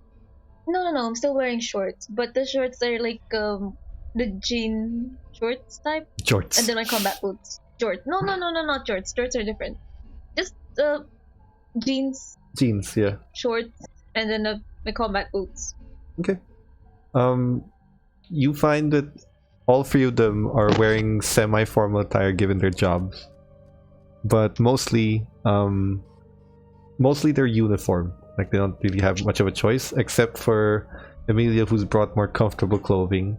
She looks like the only one in this group who would match your style, whereas Amy and Aesthetic. Rhonda are wearing their casual but kind of classic dresses. Yeah. Emily is the only one who's wearing her own kind of, those leather jackets that are only up to half your waist, but Mhm. long. That sort of jacket, a white tank top, and sort of black skinny jeans, and not combat boots, but boots nonetheless, like flat boots, not heels. Kind of looks and said, she crosses her arms at you, looking at you, and says, "I like your style." I like yours too. I found my crowd. I'm gonna sit next to her. Kind of sits. She kind of moves over. You sit next to her and said, "So, how about a little beer pong? Mechanics versus museum girls. I like it. Let's do this. Why split up a dream team, right?" And then she just have This one. Rhonda looks at you, Amy, and just said, "Amy, Yeah. I think we're fucked." You can do this. You can beat them. Sure. You can beat them. As you guys have one or two drinks, light drinks, the beer pong table clears up. What do we call this? Make throw rolls. Oh my god, throw. What? Throw rolls? The What default is is 20%. Throw rolls? Wait a second. 20%. Oh, okay, thanks. Can I push? Sure. What? Naya! Wait lang. What did you get? Wait. I got a 45 on my first roll, then I re-rolled. I got a 5. I got a 25, but I'm going to use my luck. You are? Okay. Look at us being competitive. You're down to you take out your luck by 5 points, and Yeah. so the two of you, as you start the round, exactly, and the both of you have to drink because both of you land one. You find that Rhonda kind of hits Emily in the head. Ow! Aim for the cups, not me. Nice shot. And then you see Emily. You know how the beer pong is arranged in a triangle. You see Emily immediately hit the very front cup. Oh my. Nice shot. Rhonda has to drink, so Emily's fine. Make another throw roll for the two of you. Oh god damn it, we're gonna do this in a series. I got a 12. Failed. So it is MJ who drinks. Mhm. And then it is Rhonda. Fortunately, it's Rhonda who fails again as she just hits the very back center cup. And then Rhonda says, "Sorry, Ames, I have bad aim." Alright. Two of you make a roll again. 11. Oh my god! MJ. I'm using an Got a app. 4. 4. Yeah. I'm scared. Okay, you It's like passed. the reverse of my luck from first to Call of Cthulhu. Both of you hit, but because MJ has an 10, yeah, because MJ has the extreme success, I'm giving it to her, which means Amy, you're the one drinking for this round. Next, Another one. Rhonda is out.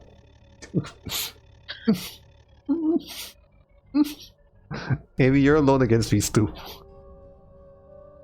And she just goes for a high five, MJ. You two first, and then Amy has to go against the one who actually has a pro score.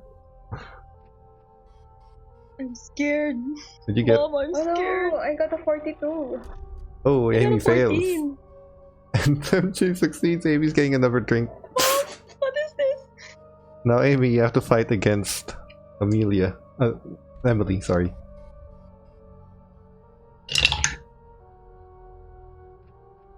And This is not Amy, weighted. what'd you get? I got a 30, but I'm going to push my roll.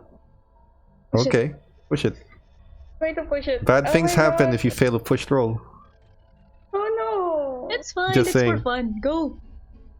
Ah! I got a 21. But I'm going to... You can't use luck on a pushed roll. So, Fine. 51. Funny because Emily got a hard success as the you throw your ball and you actually hit the table behind her because it looks like it's aiming for her head and she ducks and the ball and then the guy goes, "What happened? What was that for?" Did it fall inside the cup of the other table? You know, it fell in the cup. Thank you. No, it fell in the cup of a guy who's drinking his cup. Oh. Nice shot, Ames! Give her a thumbs up. Oh my... Sorry. He just Sorry. takes the ball and he just takes the ball and he says, "If I land this, you're drinking that." Mm, He lands Damn it. Oh. Nice shot. You're drinking 2 pounds. You're drinking 2 glasses for the failure. Ah. Amy, I would like a constitution roll now. With a penalty dice. What that means is you roll the percentile twice, but you take the higher number. Oh, okay. So roll the 2 d10s, and then roll the percentile again, and then choose the higher number to combine. Okay. Okay, I got the 20 and the 50. And the what? And the 50. Wait. 20 and 20. 50 is under your con, so that's fine. You're not drunk yet. Yay. But at the end of all of this, you are given that I'll just give it out. Given that Amelia has a 45 in her throw, there's likely no real way you're gonna win against this. But given how close you and MJ were, I'm gonna say both of you get a bit hammered, while Amelia eventually wins this. And he just kind of, yep, Lakewood Collegiate Champ, always! And she just drinks. Damn it. Best party ever. I'm gonna fist bump her while drunk. Yep. You guys have a good night. Relaxing night. And you head back home, taking a good, proper rest without a designated driver. So, MJ, I'd like you to make a drive roll Oh god, and so it begins. with a penalty dice. Because you are drunk and the rest of them only have to take an Uber. Penalty dice. Wow! I am scared of this dice! Penalty. I'm actually scared. What is it? I passed. Oh, okay. I got a 5 and a 25. Nice. Got it from my dad, boy. Surprisingly, you drive pretty well Motorcycle. drunk. In fact, you... I got it from my dad. You have no problems going at top speeds that you're allowed to in the small town while drunk. You just kind of zoom through there. Mhm. You have a night, you sleep. You're not totally hammered, so the hangover, isn't unbearable. It's just minor irritants that you have to have some coffee for. You're fine. But you have a good night's sleep. So, upon awakening in the morning, the both of you awaken to a text where your father and the others also read. It reads from 0. Need your help tonight.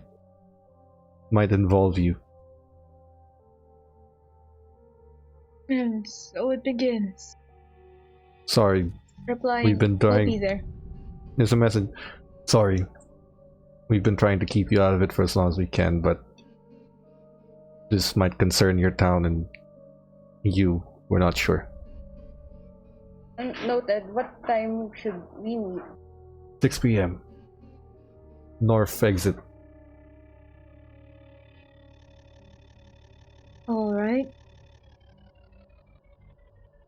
So, what do you want to do in the day? Let's start with MJ.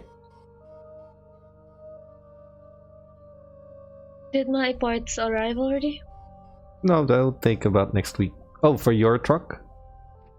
Or for the dog? Yeah, that's gonna take about a week. I guess I'm just gonna keep fixing the truck, making sure that it's in good working condition. Okay. The Mostly truck. just trying to distract myself. The truck, I don't think you're gonna need to roll for because it's a family truck. You've seen this thing inside and out. It's fine. Amy, what do you want to do for the day?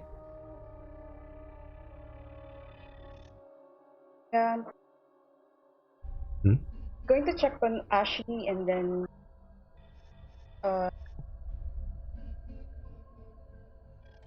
yeah, I was actually curious about what happened in the museum, so I'm going to the library and find out what really happened. Like more context about what happened. What happened with The museum. It got burned before. Oh yeah, the museum fire? Yeah, I want to learn more about it. Okay. I have more What's that skill? time. Do you have a library use skill? I have. Roll. I got that 25. Fine. The museum fire. The museum fire some years back was considered an accident. There's a bit of an electrical malfunction that had caused the fire. This was determined independently by both the fire department and the police and investigators. The one thing that was unclear about the entire ordeal was how the accident happened. Given the technology that was used and the electricity, the fuse box and everything that had been used in the museum at the time where the fire started, an accident seems very, very unlikely. Like, it's not something that should be able, or it's sort of like a 1% chance that it would happen. So there was an extended investigation by the police as soon as the fire department determined that the fire was done by an accident or an accident with a fuse. The police kind of extended the investigation to find if maybe someone caused the accident to happen, but they couldn't find anything. So in the end, they just kind of called it a day. But that was what happened, essentially. It was thought of as an accident until, well, it looked and it's had every sign of an accident. That's all. Okay. So, as the day passes, you each do your own individual thing. The four of you with Ashley and Christian, MJ's father, arrive at the north exit of the town where a black SUV is waiting, and you see Agent Zero standing there in a full suit attire. A black suit with a black shirt and black tie. Everything's just full black. Kind of salutes and gestures to the car. He enters the passenger seat where there's a driver. Agent Zero just kind of looks at everyone and says, because of the nature of what we're going to do here, I would advise that Mr. Stone and Ashley Schweid stay behind in the base camp as tech support. Eyes on the cameras. If you recall, increasing your stress levels unnecessarily may cause some complications with the parasite currently within both of you. I hope you understand this. We're doing this for you. Your father and just looks disappointed. I was hoping I could hunt things together, kiddo. We can do it afterwards. I am craving for some deer meat. I'll be watching you. I will take care of your daughter. In any case, it would be advisable that both of you stay behind, watch from the cameras. Each of us, looking at MJ and Amy, will be wearing body cameras for them to look through, making sure that we are able to record anything that happens in real time. Well, as cliche as this might sound, we're going to investigate an abandoned hotel. The hotel he's talking about is a wooden lodge type hotel that is inside the forest, just outside of the city. It was meant to be, it's like 5 minutes from the city exits. It was meant to be like a scenic hotel, not necessarily a hotel where you're going to visit the city. It was more of a hotel resort in a scenic place because of the natural pine trees and the different kinds of trees that are in Lakewood. It makes for a gorgeous looking vacation spot. The hotel, not necessarily abandoned, but it is currently under renovation. There's currently an ongoing construction that has been delayed. The delay is that the construction workers have the last few days have reported a few problems.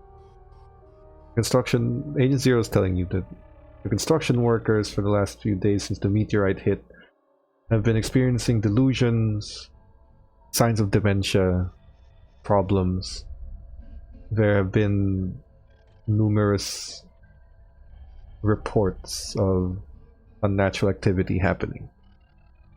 And obviously we need to get to the bottom of it. The reason you are being called here versus us just doing it ourselves is because this phenomena is happening right around the same time that meteor hit, and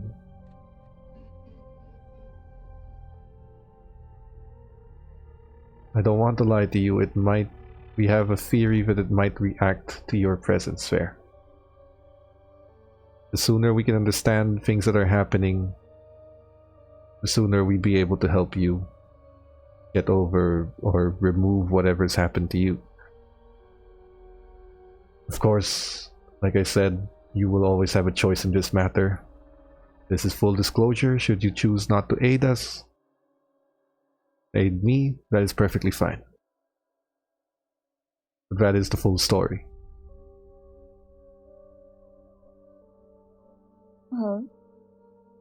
Been through a few haunted houses before. Should be interesting. Miss Schweid? Yeah, I'm in. Yeah. You don't happen to have, hacking? Yes, we will of course arm you.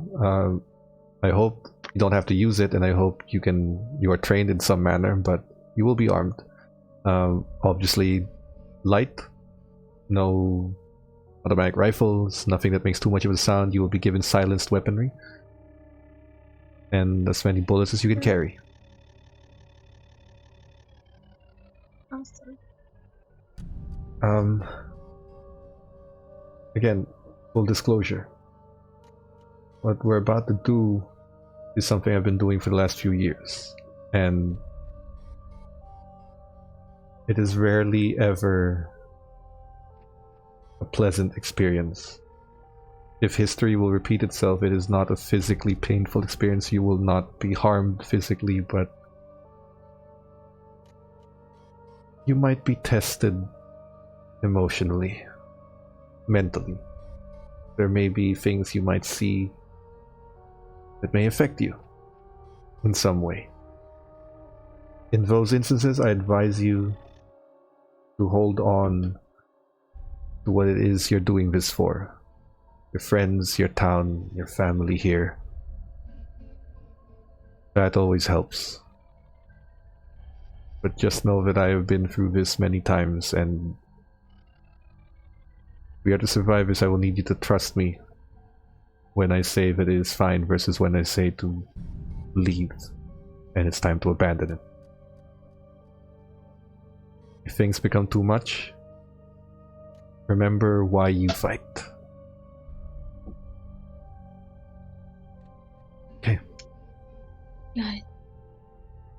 You stay in the base. Yeah. Did I manage to heal my Yes. damage? You from heal my 1 point. ball? You heal 1 point a day. So Okay. you get to the base where you are, where you drop off your father and and Ashley, and you get dressed.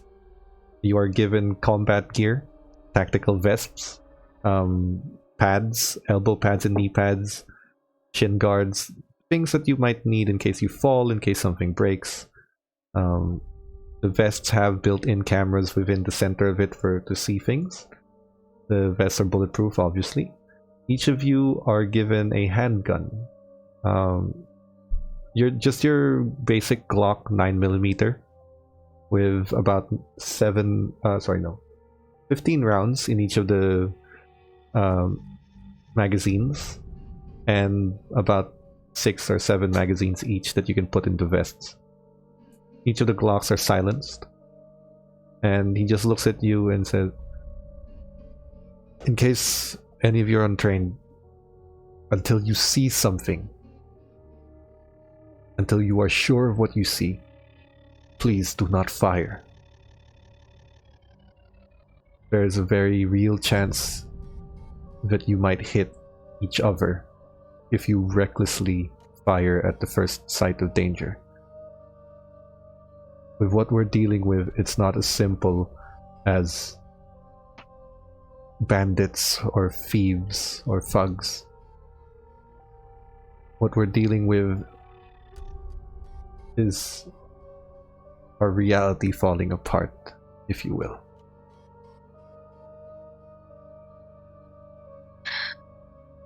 Yeah. I am, once again, sorry that you had to have gone through this. Yeah, I will try my best to get you out of this as soon as we can. But like I said, given that you are affected by the anomaly, we need your help to do that. And I will keep you safe with my life, I promise that. Yeah. I'll tap his shoulder and just like squeeze it gently and say, "No need to be so formal. I mean, we're watching each other's backs from now on, right?" Force of habit. Bears himself. Okay, we're heading over. Here goes nothing. You are heading to the Lakewood Lodge and Resort. This was, again, within the territory of the Lakewood City, but just outside of its borders. There's a defined road and then a gate in the front that Agent Zero just kind of opens up. You are taking a different car now. You are taking a very small, nondescript sedan. Just the three of you, no driver. As you travel forward, you make your way through. The lodge is what you would expect from a wooden lodge. It looks like an extendedly large wooden cabin. There are some trucks and construction vehicles parked outside. Very clearly abandoned. It looks like they were digging some stuff in the front, possibly for a fountain or another building. There was also some things in the back that you can see some cranes, construction equipment laid bare on the outside, cinder blocks, shovels, things that look like they were abandoned midway. And then you as you enter forward here, as you kind of go through, you exit the vehicle, and in front of you is the front door of the lodge. You see Agent Zero has his gun in his holster, just kind of a hand prepared to draw it. As you move forward, he just goes, before he goes in, he kind of goes to the foreman's office on the outside, and opens it, takes the key. Let's go. Can I listen? See if I can hear anything odd or out of place. Sure, make a listen roll.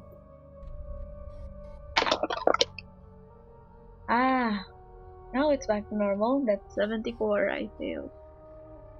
Not much, it's dead silence here. Agent Zero is actively kind of listening, but he does open the door. As soon as you enter, hallway left, hallway right, and a large chandelier in front, and this sort of circular staircase that leads to the second floor that overlooks the first. Chandelier, as soon as the door opens, there's no draft in here, it's just moving.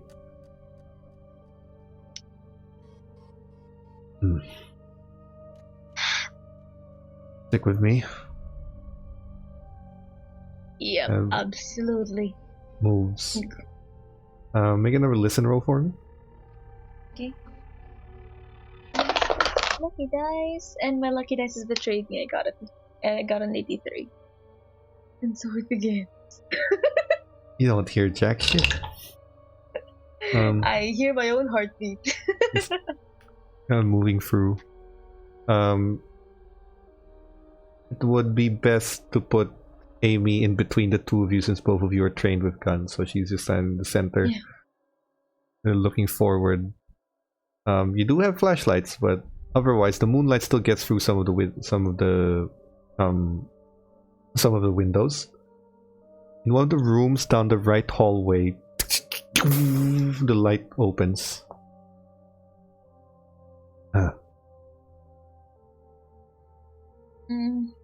I might live to regret this, or I hope I live to regret this, but I think we're going that way. Please tell me there's an electrical issue in this hotel. Yeah, there is. No?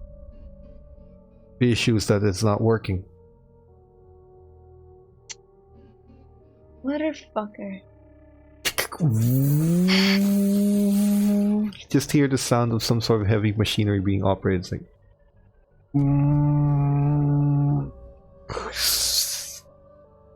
Is that the crane? Yeah.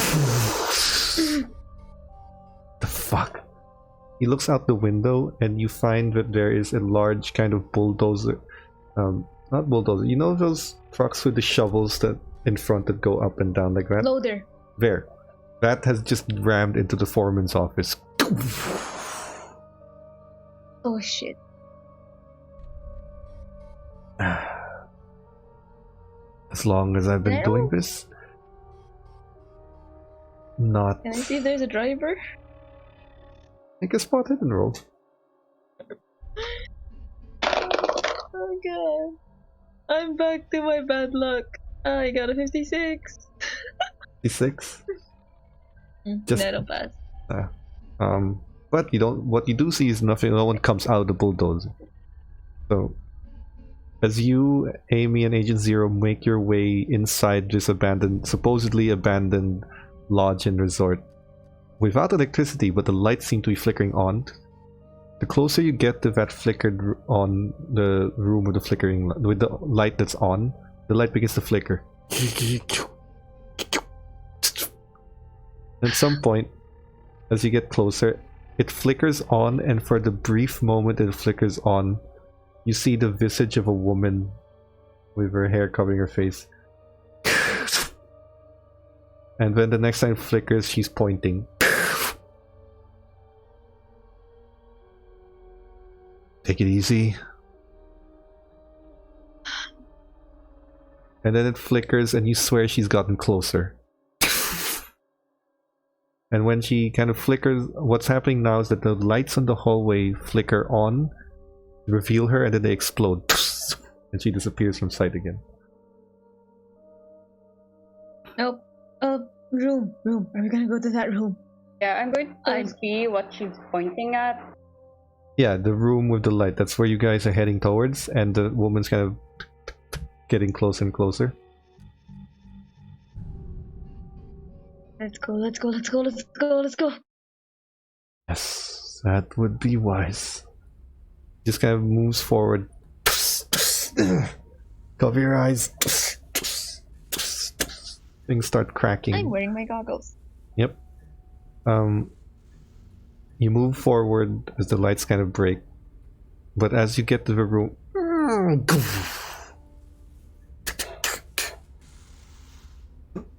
he tries to kick it down, but it's not working. And then to the left, Let me help. the hallway in the left, the door opens. It would appear something is taunting us.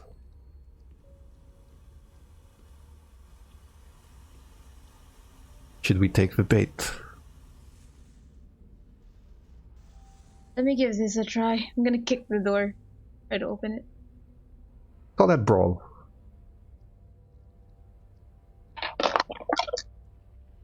Oh my god, that was like 39 and then it got tumbled and gone to a 93. So I'm not. Yep. Door won't open. God. Yeah, I can't. Not here. Why not? I'll let you decide. Do we try to force this one open, or do we go to where we're being taunted to go? Ames, you're kind of like the brain of the group. What do you think? If only there's an insight roll in this one. You have to use your own actual I don't insight. think so. Yeah. I mean, if she's pointing on that direction, maybe leading us to the source of what's happening. That's my my insight. Best we've got. And moves forward towards the I'll door cover that the opened. back. Amy, you are in this middle of Agent Zero and MJ because they're the ones trained with guns. But you do have your own gun. Obviously, because you're untrained, you're the last person who should be drawing it. And kind of move forward and you find various rooms, lodging rooms. He looks hesitant to actually go to one of the rooms, but then he just kind of... We're here to investigate, we don't really know what we're looking for, which means it would make sense to open the rooms and find whatever we can find. Please tell me you've watched enough horror movies to know it's a bad idea to do so. Yes. But we're still doing it, aren't we? Yes. Let's get this over with. I am apologizing again. You gotta stop with that. We're all stuck in the same situation. Stop apologizing. You find a room. It's a little messy, and there's blood on the sheets.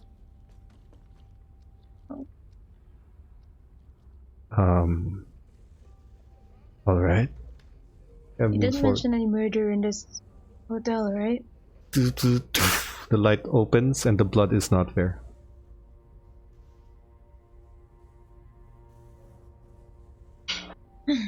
See? He's giving us a sign. There. I like your optimism, Ames. I don't know of any murders in this hotel. But there have been a few bodies in the forest that have been buried.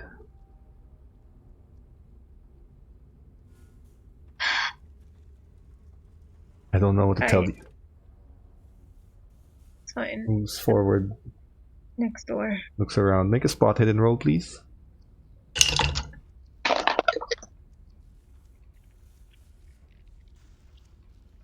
Yes, you wasted your luck on beer pong. I did. I seriously did waste my luck on beer pong. I got a 53 and I need 51 to pass. Do you want to use luck? I got a 26. Can I push it? 26 is fine. I don't know. That's fine. Okay. Ow. Amy, you look around and you find a journal left behind in an empty drawer of the cabinet. I'm taking it. Take a look at the journal.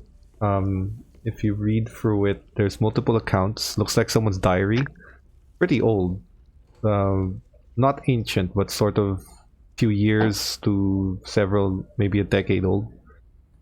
It looks like it's written by a child. Just talking about how Daddy and I are gonna have a nice vacation. Daddy and I, family and I are gonna be, family and I are going to a nice hotel. We're visiting a nice wooden hotel, a cabin. You find that there are references to a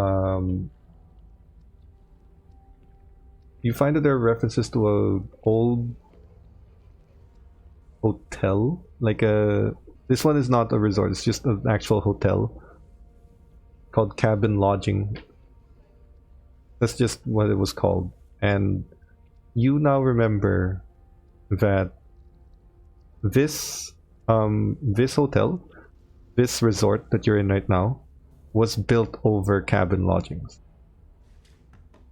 And Cabin Lodgings had quite a few instances of murder to it. And then you just kind of... This diary, by the way, was left in the closet.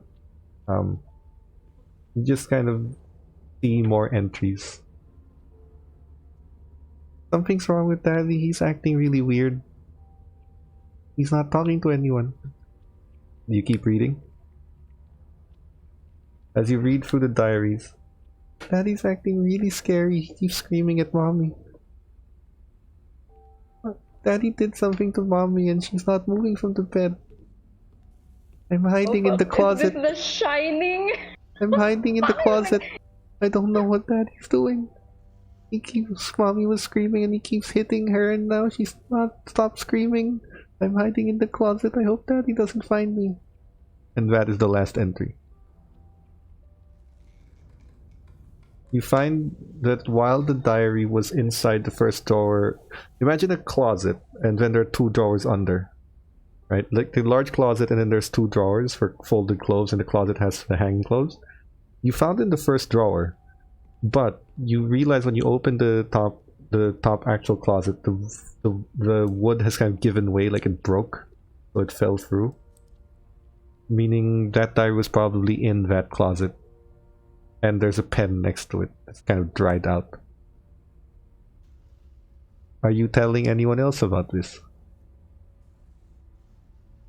We wish to live in blissful ignorance. Thank you very much. That's not your choice to make.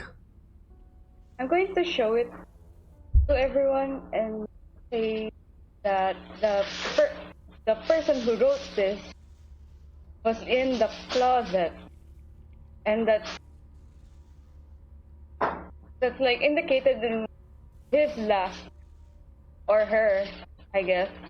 Cabin Lodgings. This place was built on top of a hotel, wasn't it?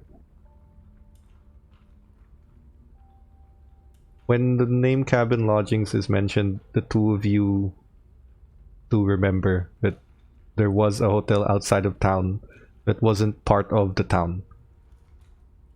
That was kind of built as a scenic route. And it was popular until some people got killed in it. There was a murder-suicide. There were a number of other murders that occurred. Bodies had been found, and eventually it lost so much reputation it just tanked. This place was built on top of that place about 9-ish years ago. The reason most of the town has kind of forgotten about cabin lodgings is because this place was doing so well and was so popularly liked, was very liked by everyone, that no one really remembered the old, murder mysteries. They kind of lost the history sort of deal.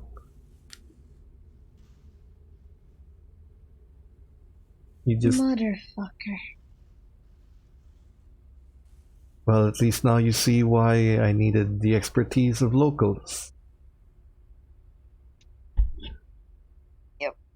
Haunted mansion, like haunted hotel, yep. Why didn't I think of this before we got in? Help me, Daddy's gonna get me! You all heard that, yes? Unfortunately.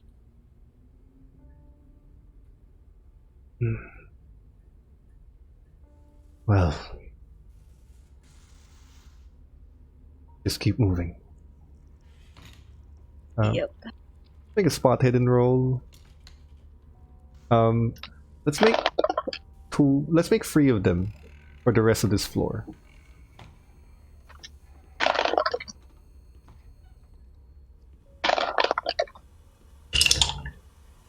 Two passes. I got 67, 97, and 25. 1 pass for Amy. 2 passes for Agent Zero. And how many passes, MJ? 2. Okay. It takes a bit of time, about an hour, because the first floor is pretty large. Searching through here, going through smaller rooms, larger rooms, cheap ones, expensive ones, going through everything. You find oddities within the floor. Find strange, you find some rooms with strange ritualistic markings that you don't necessarily understand. At first you think they're child's drawings, and then you think they're kind of symbols. You don't really know what they are. Going through, eventually all of you converge into the center, or all of you eventually lead to the center room, where you find a large sort of ground suite that's pretty big and comfortable, with a large queen-sized bed, I believe is bigger, so for 2, and a bathroom, private bathroom, a bathtub. Lots of things around here that would make it very comfortable, even its own private jacuzzi-like structure. Except it's decrepit, as you would expect from an abandoned hotel. When you step inside and kind of look around, MJ, you find a drawing. It's a child's drawing, so stick figures and crayons. There is a small sort of bean shape and then a head that you think is a baby in a blanket. Next to it is this little girl, this kind of small girl with weird triangle hair kind of thing that most kids draw. Next to it is a mother, a taller girl holding the little one's hand, with the same kind of hair. And then next to it is a father. Except the father has what looks like a sword sticking through his body. The sword is drawn with excessive detail as compared to a stick drawing of a child. And you can see blood kind of drawn on the body. You look a little bit closer. That's actual blood. And the paper is now like it's bleeding in your hands.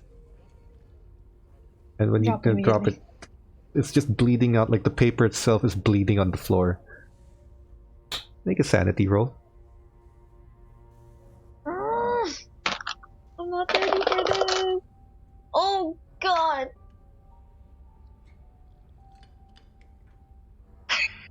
I'm so significant. It was a 14, and then the other dice hit the other dice, and it turned into a 92. Wait, they're not supposed to hit. Yeah. No. Like, I was rolling them at the same time. And the percentile rolled first, it was a 10, and then the other dice hit it, and it got turned into a 90. 92. Well, lucky for you, For this game, I'll be determining how much you lose. Lucky for you, you only lose 1 point of sanity. Unlucky for you, losing a point of sanity at all is the calls for your bout of madness. So, I would like you to roll me a d10. Also, point of order, your sanity is now 69. Hey! I hope I don't lose anymore. I got a 9, which is appropriate for a 69. Woo-hoo. And this is even more appropriate. Congratulations on your very first phobia. Ah! This is how it started before as well. Congratulations. You now have hemophobia. Of course. This is what I got in the first game as well. I'm having more flashbacks. As soon as you look, make another d10 roll, please.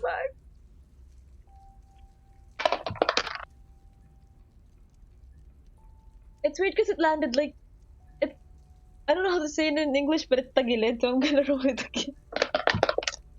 That 4.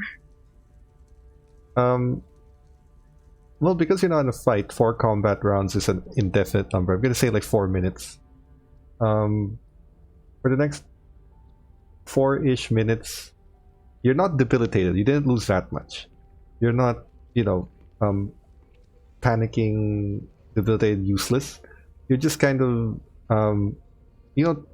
trichophobia, that fear of circles, things. And then you see that image online and you just and then you're just kind of trying to like that. You're having a headache and you're just wiping your fingers. You see Agent Zero just approach you and put his hand on your shoulder. You're alright. We'll get through this. That paper is bleeding. The more you see it, the more you get used to it. Somewhat. Comforting. Somewhat used to it. It's alright. Amy, you find within the room, you find a certain number of broken glass and shattered vases, destroyed mirrors, and at first you kind of think that wear and tear, or maybe a few rocks have been thrown, maybe the elements, but you see a little bit of blood over the mirrors and the vases and the broken glass, and you think to yourself, someone might have been smashed through here. It looks like there was a fight here, and the mirror was probably used as a weapon. And kind of go through, you find an old cell phone, no longer functioning, or maybe no battery, but it is an old model. The model is over a decade old, like so much older, like a really old model. I'm going to take it. Yep. I'm going to take it. You see it, it's an Android phone, and there is a memory card inside. Yeah, I'm taking the memory card. Okay. The phone itself is cracked, by the way, like... I don't want to use... Yeah, I'm going to use my phone and put the memory card in it. Okay. Put your memory card, make a luck roll for me. D100, and then it has to succeed on your luck, which is not that low, so...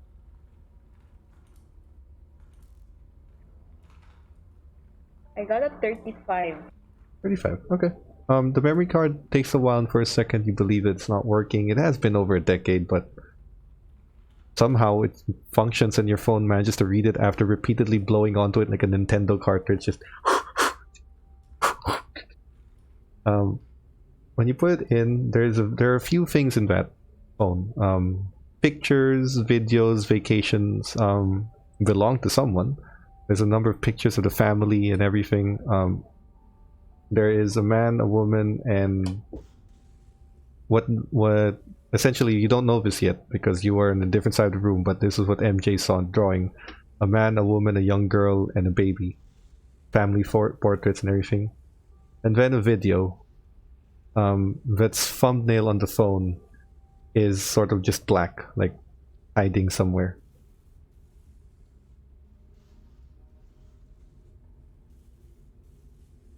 Yeah, I'm going to back to my group and I'm going to show it to them. I don't want to watch it. Don't want to see it? Look away. He played What's going on? the video that she found, apparently. Wow. I've seen enough horror movies to see where this is leading. Do you need someone to watch it with you, keep you sane?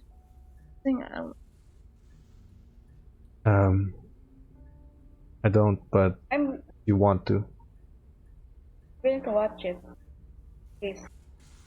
If we get enough clues about what happened. He plays the video Yeah. makes it horizontal. You immediately see it kind of flash into a woman's face, kind of crying, mascara messed up, and it's all sweaty. Anyone finds this? I don't know what's happening. My husband's gone insane. He just killed our baby. He killed our daughter. Oh my god. Oh my god. Please. Please. I need help. Somebody, please help me.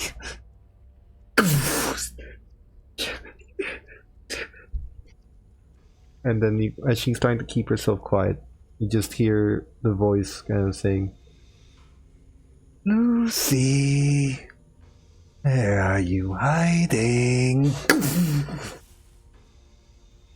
I'm gonna find you. I'm gonna find you. You see the woman just...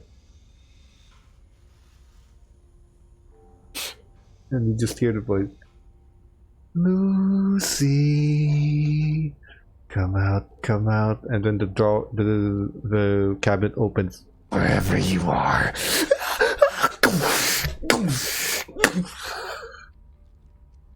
MJ, for the record, your hemophobia is more of discomfort and it is debilitating, so you're disgusted, more like.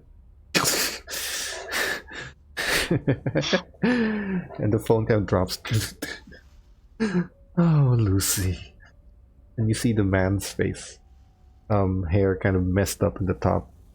Eyes all red. Bloodshot. With a big grin. Ah, you shouldn't have done that. Video ends. Is it over? Yes.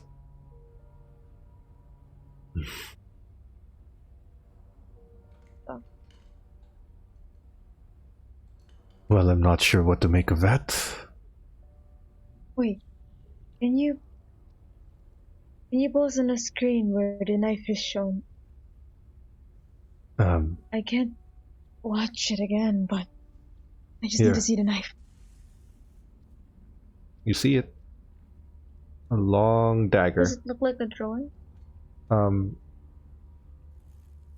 Yes. What you thought was a sword looks like a very well-made drawing of a dagger. Has a cross guard and everything. This looks like the sword, the dagger that I saw in the drawing. It was very ornate.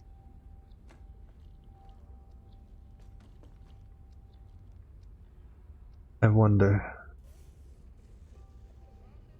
In the two of you, there's no role for hit. Oh my god. None of you have history. Please try your luck. Make a history roll.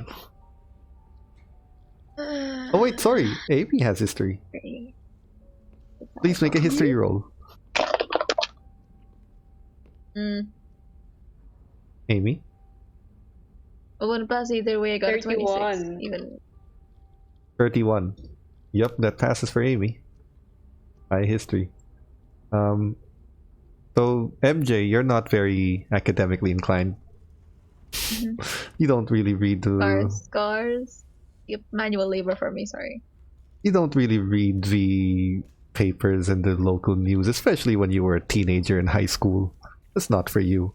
Amy, you on the other hand have read local newspapers and local news and current events. You recall that in the cabin lodges, back when it was still the hotel, the cabin lodges, you remember that it was a big headline at some point about the multiple murders that happened there. And while both of you recall that because it was part of your history, even though you were still children at that point, or teenagers, you recall that there was an odd detail about the case that was reported to the news. That all the murders seem to have occurred using the same murder weapon, despite the fact that the families who were killed have no relation to each other. A steel ornate dagger with a sort of silver crossguard and black leather wrappings. And that is exactly the dagger that you are seeing on the phone right now.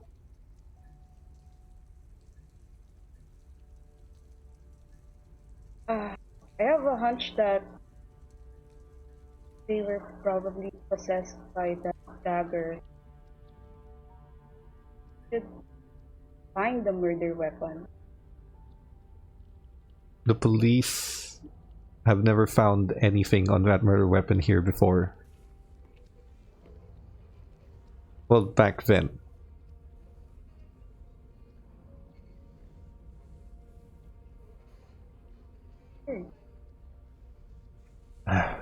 All of them, all of the families, the same dagger as a murder weapon. Then we'll need to find more clues. How many families were killed here? 5 families. That's too much. We found 2.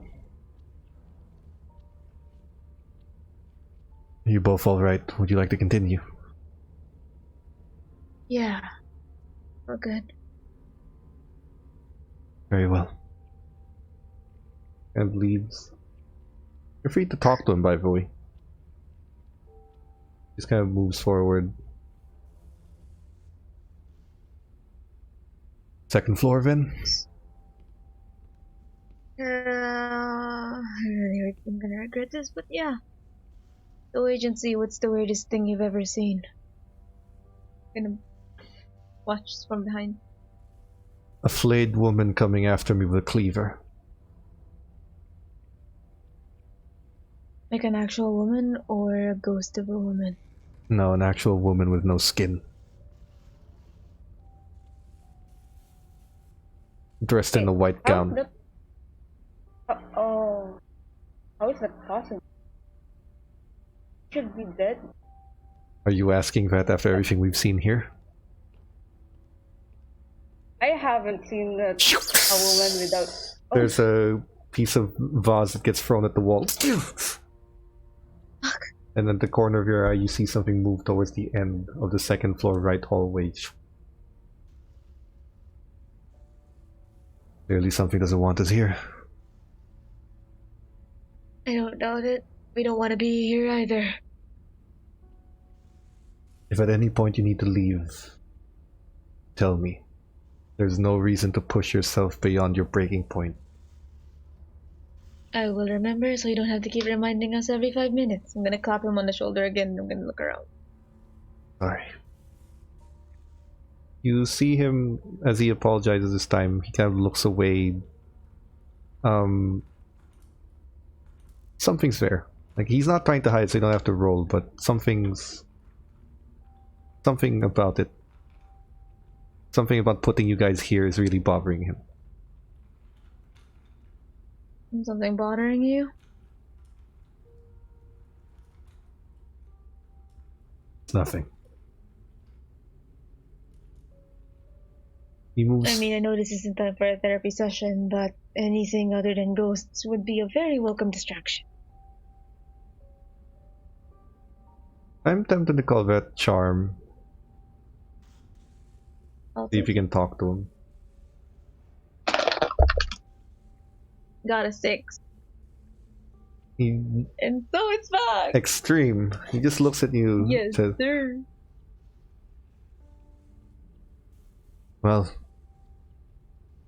you seem nice enough to listen. I had a team. I was a soldier, yeah, but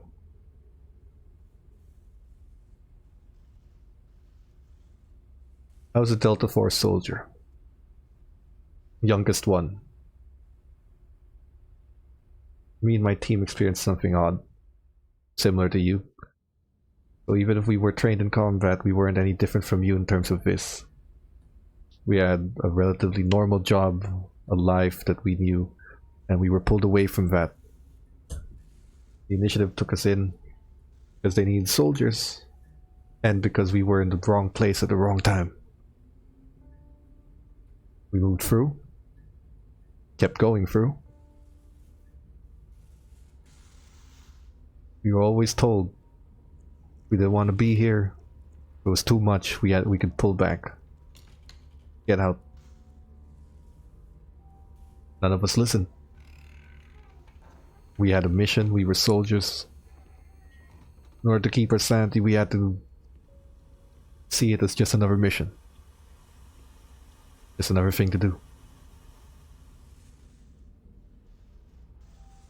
I lost each and every member of my squad in one day.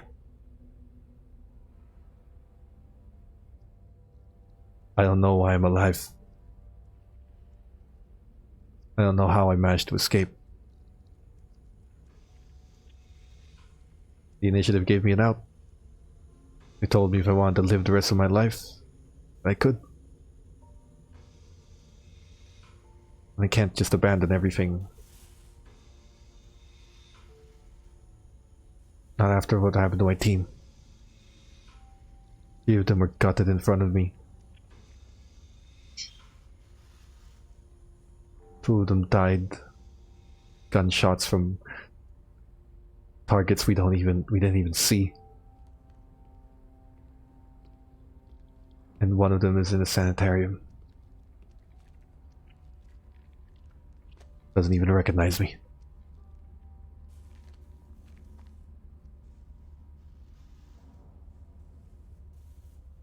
I've been doing this alone for the last 3 years after that incident.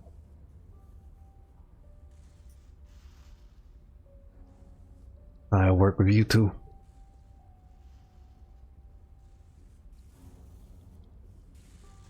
I just don't want that to happen again.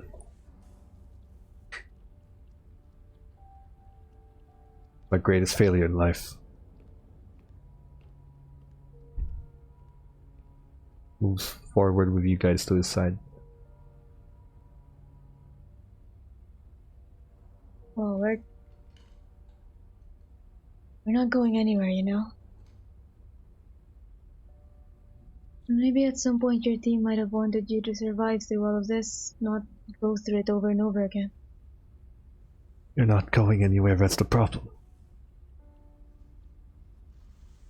It would be easier if you were cowards who just went back home and hid. We didn't care. We didn't believe me.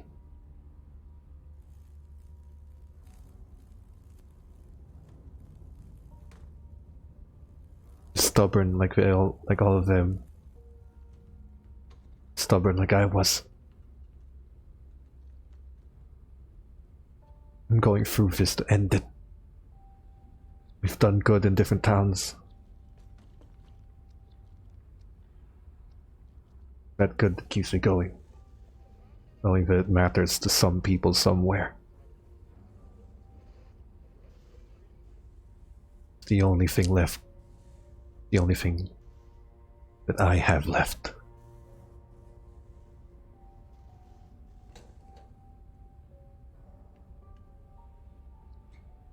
Pat is back again. Keep your eyes sharp. Always. Let's move forward. Oh my god. You find kind of trail in the corners of your eye, things that are moving. At some point you find a specific room. He kind of tries. Door's locked. When he lets go, door opens ever so slightly, not enough to reveal the room. I hate being taunted.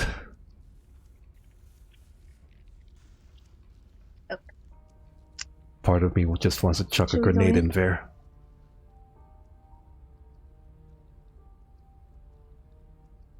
Opens the door.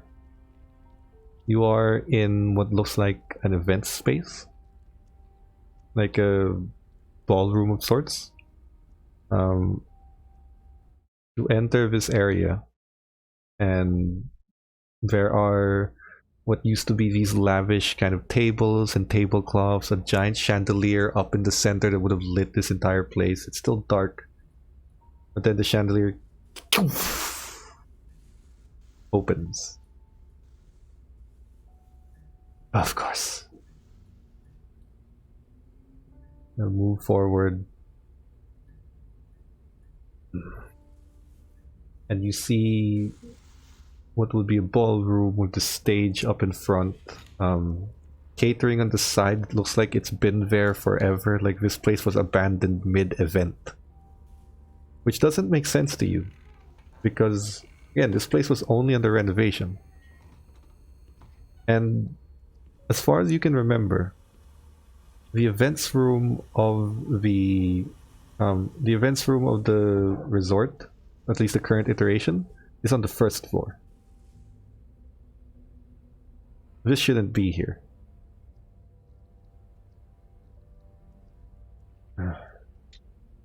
Why does this look like it was abandoned mid-party?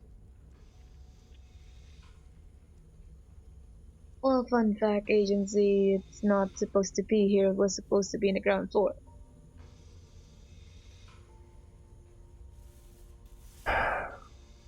Of course. He takes out the pin of the holster of his gun, so that it's easy to draw, like this, the thing that's hooking it there. Make a spot hidden roll for everyone.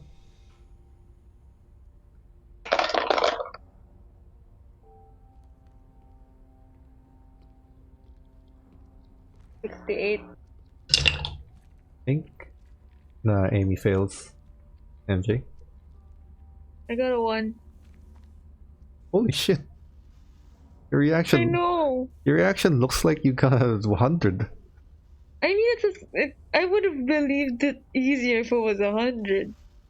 1 freaks me out. Where were you when I needed a luck of 1? You go around, and before even Agent Z can find anything, and Amy's struggling to find something, you find the rotting food that's inside the catering. It looks like it's been rotting for 10 years or so. It's been rotting for decades. It smells horrible. You move around, and you just feel at your foot like you stepped on something. You know that feeling like you're stepping on the floor and your soul kind of steps on something. It feels weird on your foot, like a small thing.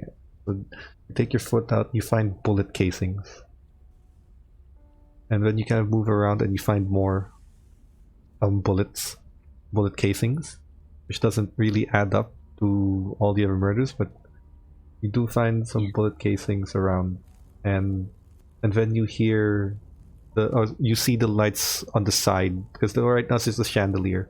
You see the lights start opening, and the lights begin to open, and you start to hear some jazz music playing, dancing, kind of dance jazz kind of music is playing in the background. And Agent Zero just takes out his gun, starts not aiming directly, but he's just got finger off. I'm drawing my guns too. Just making sure he's prepared in case something happens. He immediately runs next to Amy to kind of put her behind him, and backs up to a corner. He kind of gestures to you to do the same, to back up to a corner so he can't be snuffed from behind. You guys immediately see this place shift in hues and colors, and you see the catering become fresh food, and you see people in here. It looks like a movie of some sort, as people are coming in, dressed to the nines with their suits and their gowns, and an event is being held. It looks like a birthday party of someone important. And then you just find, by the way, the bullet casing you found were from a handgun. You just find that the families are kind of dressed up, getting ready, eating, having a party. And then you find that one guy walks in. He carries a familiar dagger in his hand. And then he goes up to one of the families and says, "Hey, you think you can steal my girl, just walk away like that?" And he just shoots a table of 4 people. And then you can see all the other people just running scared. The caterer is starting to panic. You can hear the screams of all the people running away from the scene as he just kind of fires on the bodies that he's already killed until he empties his magazine. Everyone starts running away. And at some point, he just kind of looks around. "No one takes my girl." And then you see the girl just, "Come on, sugar, we're getting out of here." And then she's just kind of screaming, she's just kind of paralyzed there. She's just panicked because her what seems to be her boyfriend and his family have just died. She's just panicking, looking around, and then, "Nah, who needs you anyway?" Use the last bullet on her. He said, "No one takes my girl. Can't have her here. I'll take her off in hell."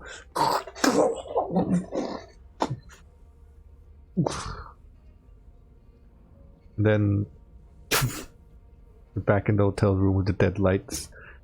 I require a sanity roll. I swear to God, if you roll high, I'm killing someone. Okay, I'm safe. You're fine. I have temporarily rolled for Amy, who is AFK, and she is fine. Okay. So, you guys are okay for now.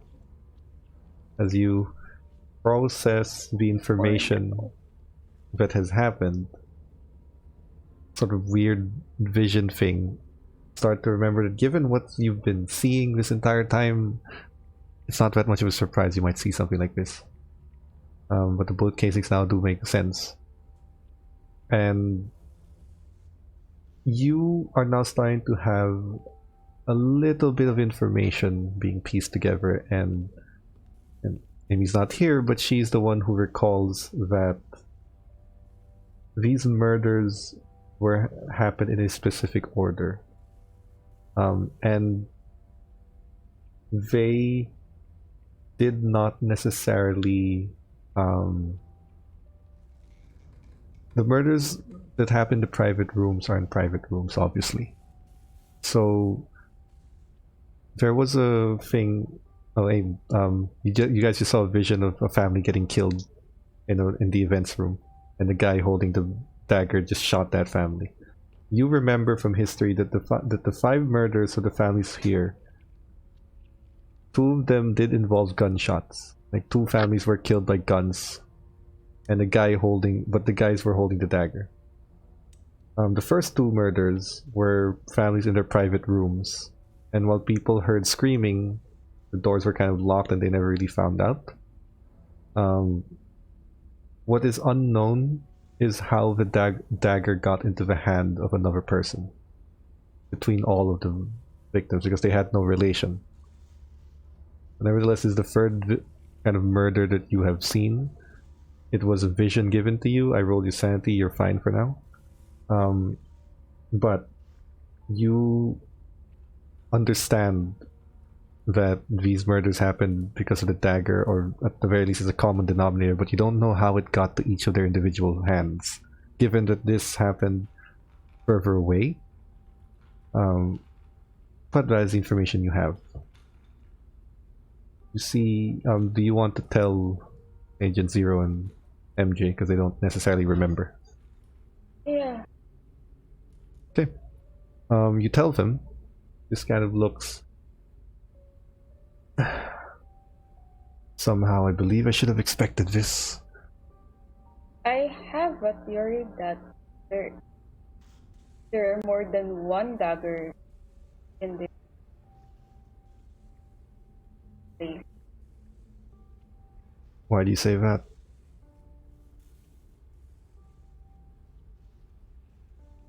And I don't know if that is a hunt. If that's true, then we have to find it.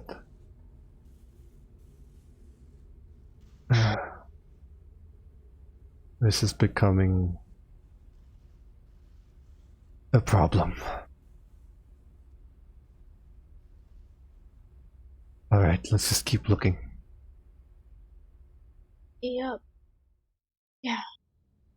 You guys move forward, where you find the subtle kind of howling wind sort of sound. Just the windows, however, are all closed and there is no actual draft. And then you see on the walls of the hallway painted in blood, "Get out." And that was not there when you crossed. You saw it getting written. What is it written with? Blood.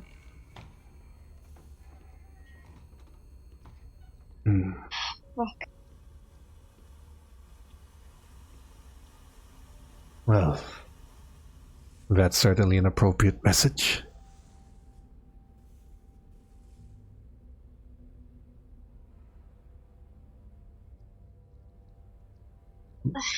Zero just keeps moving.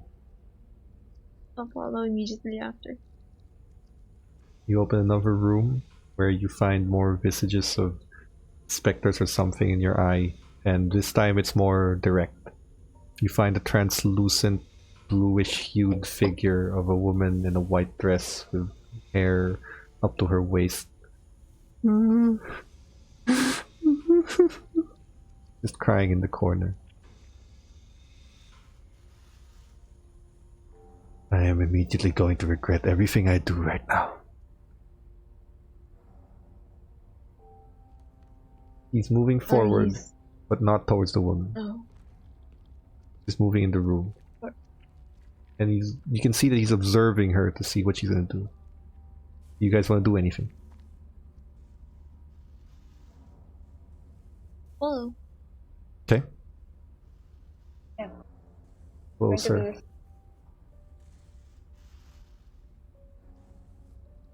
The woman doesn't seem to be responding. No reaction. Then you just see him move and you see the bed covered in blood. The light opens. He's still looking at the woman very carefully. Keep an eye on her for me, will you? Yeah. Take your eyes out. Yeah. Yep. Yeah. Looks through, opens.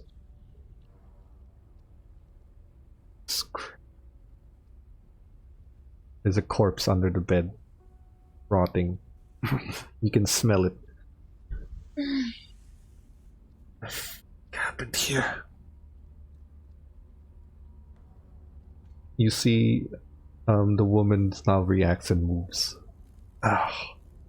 Agent D, moving. The woman's not looking at any of you. Moving towards the bed as Zero walks away. Goes over to the bed. I'm sorry. I didn't mean it. I don't know what happened. I didn't mean it. Sorry. Sorry. The woman's spirit fades. And for a second while she was crying, you see a spectral image of the dagger inside the man's heart. But when she fades, the image also fades away.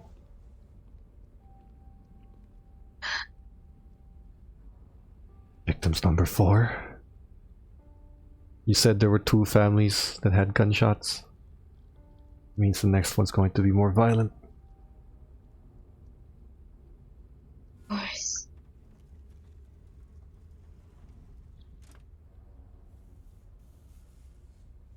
go. It's almost over.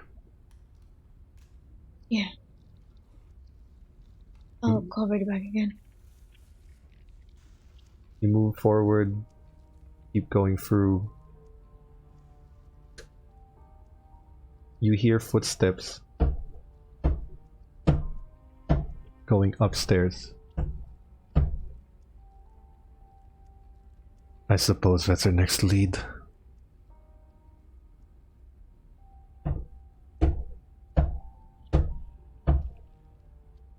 And then they stop.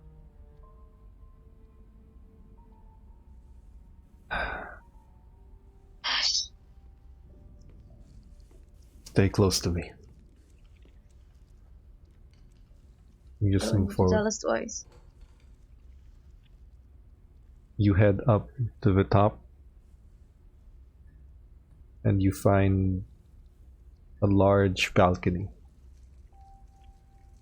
Make one more spot hidden roll for everyone.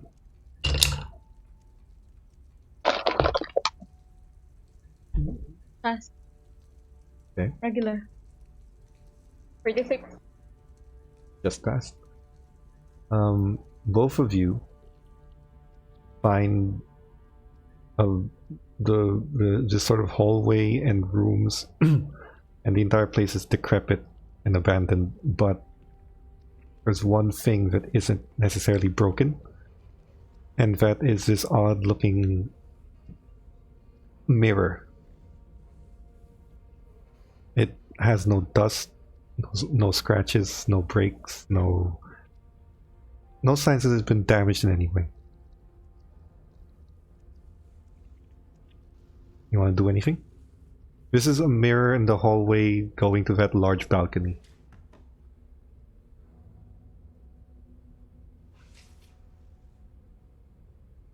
You guys see that too, right? Yes. I'll take the first look. Kind of moves forward towards the mirror, hesitantly.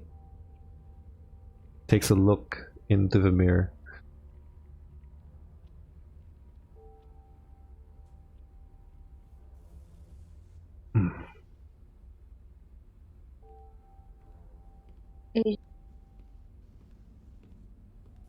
Don't look at it. Just don't. Just kind of shakes his head and walks away. Nothing good.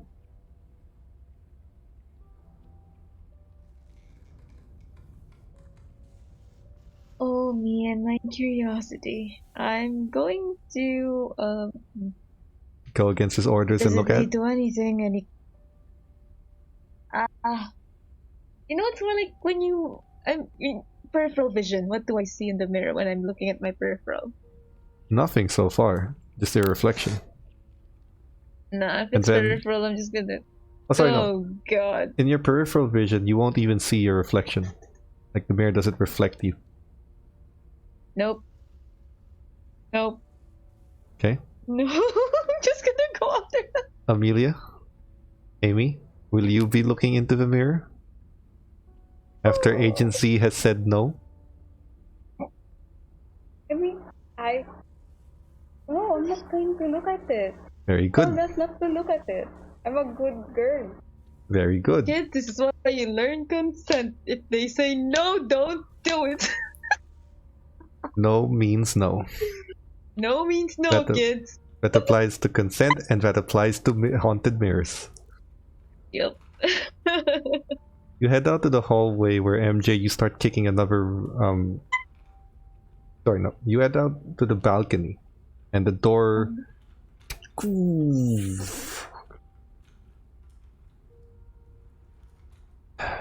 just walks through. MJ, as you walk out, you find shells again. Bullet shells. Mhm. Different caliber, still a handgun. Probably a 50 caliber of sort. Desert Eagle, maybe. And look, Mhm. I think we're just waiting to see the lights go on. and you see some people. You hear the chitter and the chatter of people. Just that sound of multiple crowds talking at the same time. Just kind of talking, and you see the visages and the images of these spectral figures as they converse. You see Zero has his hand on his gun, still pointed down, but has it ready. There's not much to see for the next few minutes until someone comes out carrying the dagger. And as he moves forward, You ruined my life. And then you just see this old man and his wife, both elderly couples, possibly grandparents. Now, son, take it easy.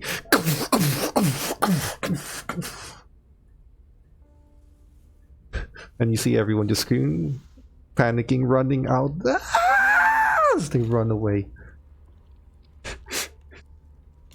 You don't get to take a man's job like that and not have consequences.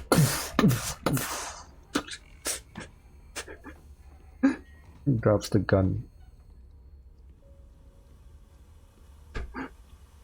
I did what you said. I did what you said. Put you in the rooms. I put you in their hands. I did what you said.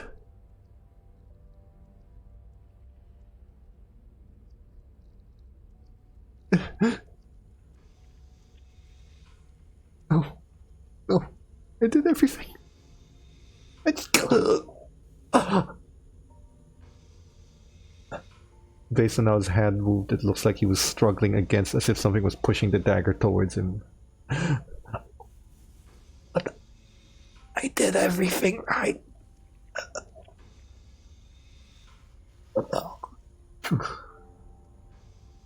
And he lies dead. The lights turn off, the visions fade. Except for his corpse and the dagger sticking out of it. That's the only thing left.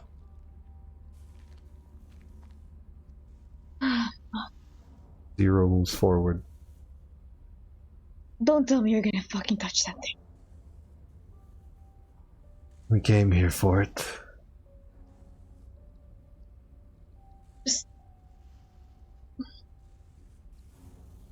Look, if something happens, you get possessed, and it's the two of us. We can't fight you, all right? Just Fair let point. one of us do it. Takes out he disassembles his gun. If I don't respond when you call for me, shoot me. Sorry? Pina colada. Better fucking make sure that you say that when you're still yourself. Sure. He takes off his bulletproof vest I as do well. have my gun drawn. He takes off his bulletproof vest as well. Making sure that you have a clean, easy shot. Puts on the gloves.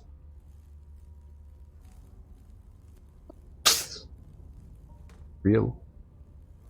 However, when he takes out the knife, the corpse fades away from non-existence. He takes the knife, holding it very carefully. He immediately gets a bag and just dumps it in there.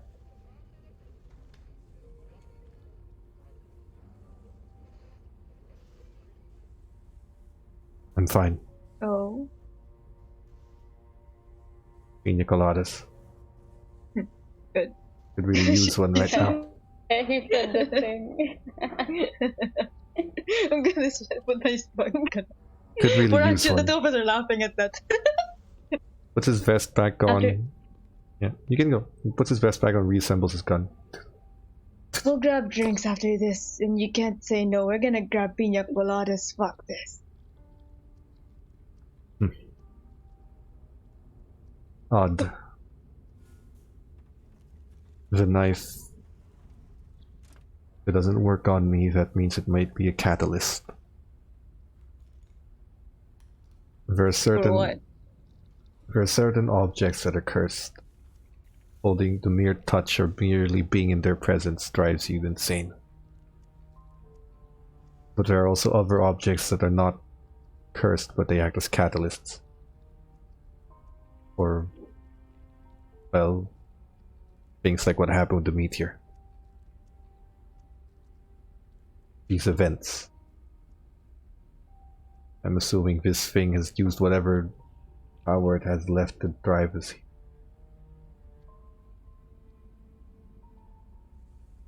It's time to go. I think we got what we came for. Door closes. Oh, you've got to be shitting me. Nah, fuck this. I'm gonna go to the door and like open it. Brawl. You like being a Technically, Brawl is fighting, so... No. Technically, Brawl is... That's my mistake. Technically, Brawl is for hand-to-hand and shit, so I'll call it Strength instead. I did pass if it's strength. Yeah, because Brawl is technically for hand-to-hand combat, not necessarily for opening doors, so you use your 5'4" frame to just... You break the door open. You swear you saw something in front of you as you kind of trip over on all fours when you break the door, and then when you look up, you swear you saw something move past you. So you're going to your left. Shit. I will draw my gun and immediately look. It's dark. The hallway's too dark to see anything. What's wrong? I saw someone. Someone might have locked us in.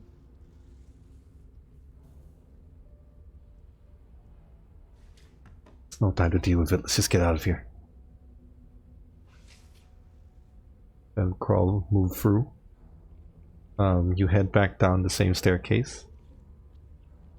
I would like all of you. Let's call it jump. Mother of God. Why do we have to jump? You'll see.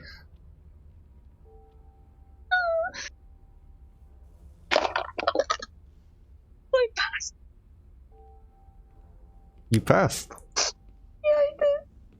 You mean? I got a 35. You but failed. I'm going to use my... Hey! I'm going to use my luck point. Are you sure about that? Oh my God. You know, I ended the last game with 1 luck, like literally 1 luck. Your luck is down. I'm sorry. But yes, you will pass. That's 15 This points dice of is luck. plus. Nice. 15 points of luck. So the two of you, as you get down from the second floor staircase heading to the first, those spiral staircase, the entire staircase gives in. The two of you manage to jump back to the top because that was the closest part. Moving back. You see Agent Zero. What the fuck? Takes your hand, that gives him a bonus dice for his climb. It's fine. He's gonna. The fuck is happening? You see that it kind of landed all the way to what you think is the basement or some sort of bottom basement floor. And then you see the massive gap. That's a pretty hard jump to make. So he just kind of looks at the other staircase. Yep. And you see that he has a bit of a splinter through his armor that just kind of takes off. Ames. Hmm? Think you can patch him up? Shit, you might bleed all over the place. Just takes his armor. Does anyone have first aid? I only... Nah, but... MJ, you have first aid. I do. I was just going because I'm... You have a higher one than Amy. Okay. Can she help me and give me a bonus dice? Amy, roll first aid to see if you can help MJ. Okay. He's been having better average luck lately. Maybe 30% is enough. I know. I'm actually really happy. Both of you have been having better than average luck. Amy, what did you roll? 31. You just failed by 1 point. Using my luck. Oh my god. No, oh my god. You don't have to. You don't have to use your luck every time because that doesn't go back very quickly. Oh my god. Are you sure? Okay, she uses 1 luck point, she succeeds, so MJ, you get a bonus dice.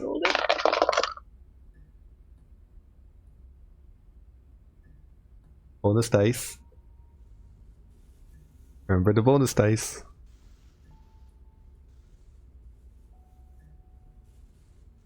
Oh no, I think MJ's... So MJ fell down and died.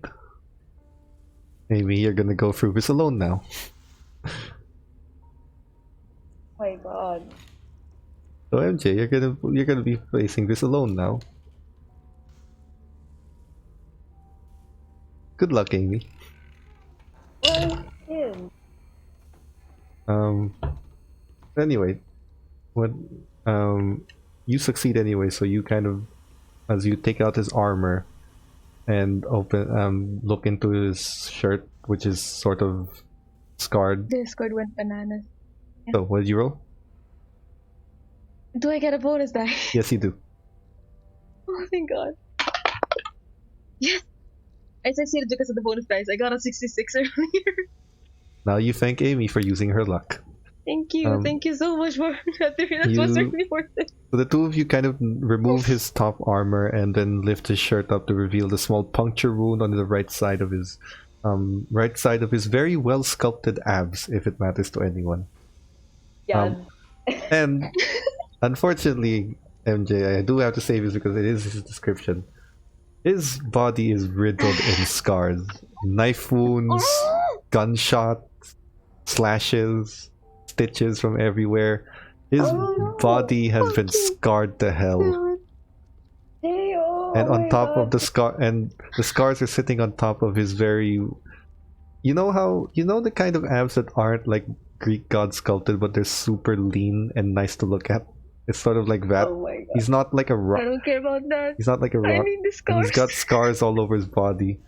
You find a new addition to the right side between the ribs, and MJ, you kind of figure that it didn't puncture anything, and all this needs is a patching up and eventually kind of stitches maybe, or it might not. It's not that shallow, but it does need some patching up. You guys did bring a first aid kit, so you just kind of press on it and then tape it up. That's enough. You'll be fine. Puts on his armor again. You guys move to the second. As you take your first step, distracted, properly distracted. as you take your first step to the staircase, he just wait. What? He takes a vase of odds and just kind of rolls it down. Dun, dun, dun, dun.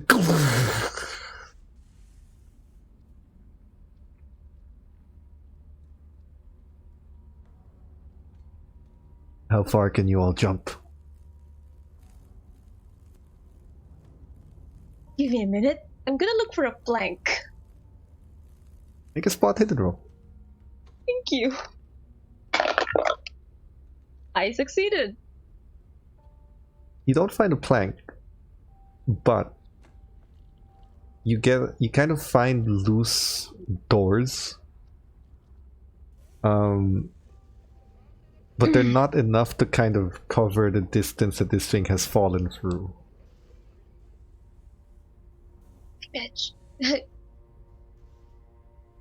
Think I should sit on the end. Amy can cross as far as the door can go, and then jump the rest. Only one of us has to make the full jump. I'll do it. I'll stay on the door.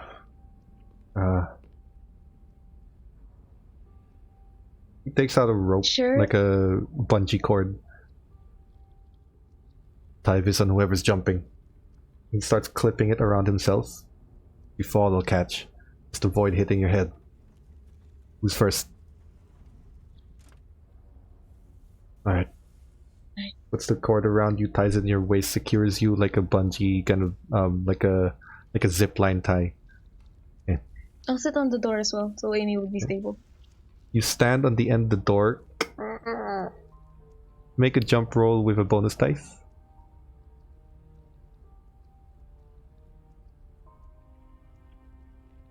Come on, where's that luck? Wait, how does bonus dice work? You roll Sorry, you roll the percentile dice twice, and then you take the lower number. Oh, Call of Cthulhu's version of advantage. The D10 stays. Whatever the number the D10 is, it stays. It's the first digit that changes. I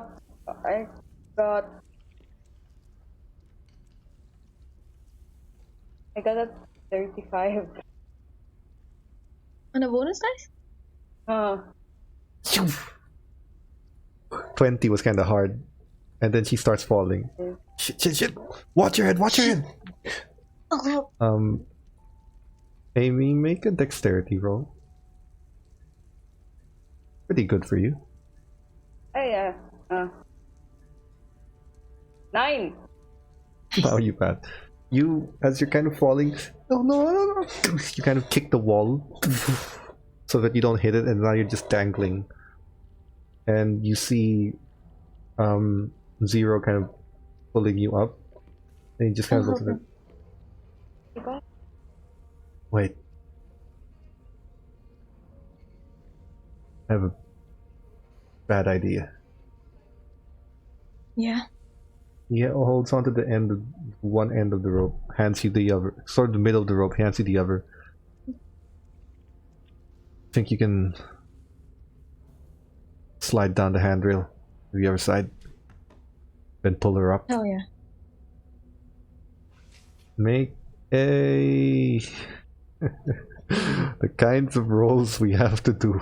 Not jump because you're not sliding. What's a cool roll for it? Dexterity? Yeah, probably dexterity roll. And eye coordination, all that.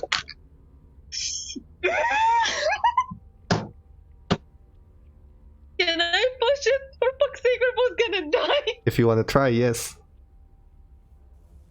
Yep. Yeah. Oh. Come on, give me a good roll. Come on. Yes. Ah, succeeded. Okay. What you do? I did get a hard success after that.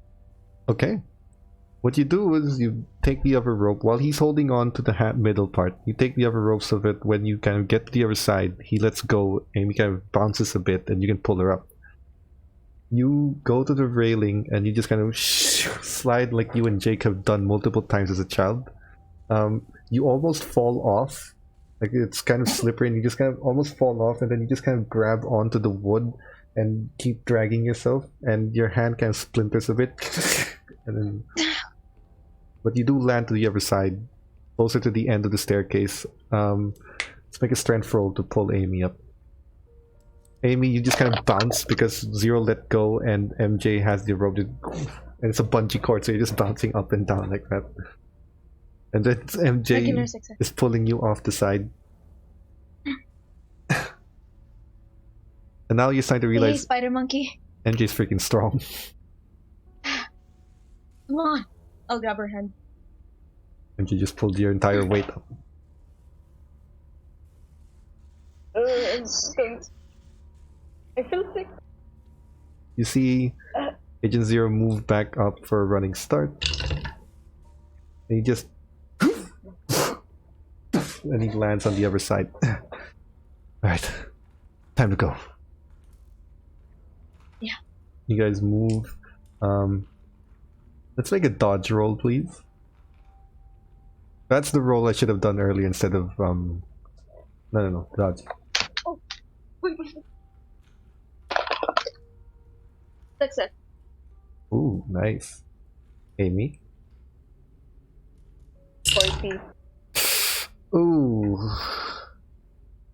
You're not doing. Can I push? You want to push? Yeah. Well, yeah. You just need to lower. Sure. See what happens. Wait lang. I forgot. Just wait lang. Oh, okay. I got 30. 34. Ay, hindi. Wait. I'm just looking at my You got stats 40. right now. You got 40, so you only roll the percentile, you don't roll everything. So you keep the 0.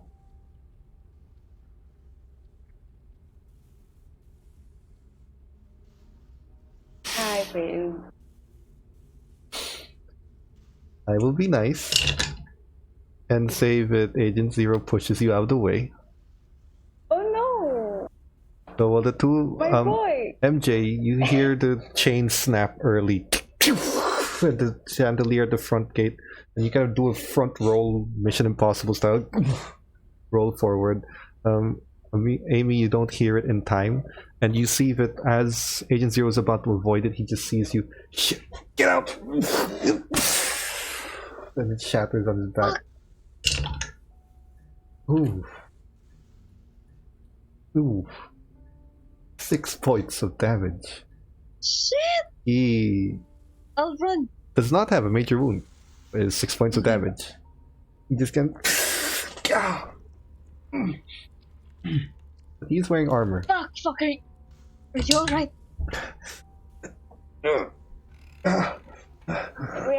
He just kind of moves up. You need I'll help. make a strength roll.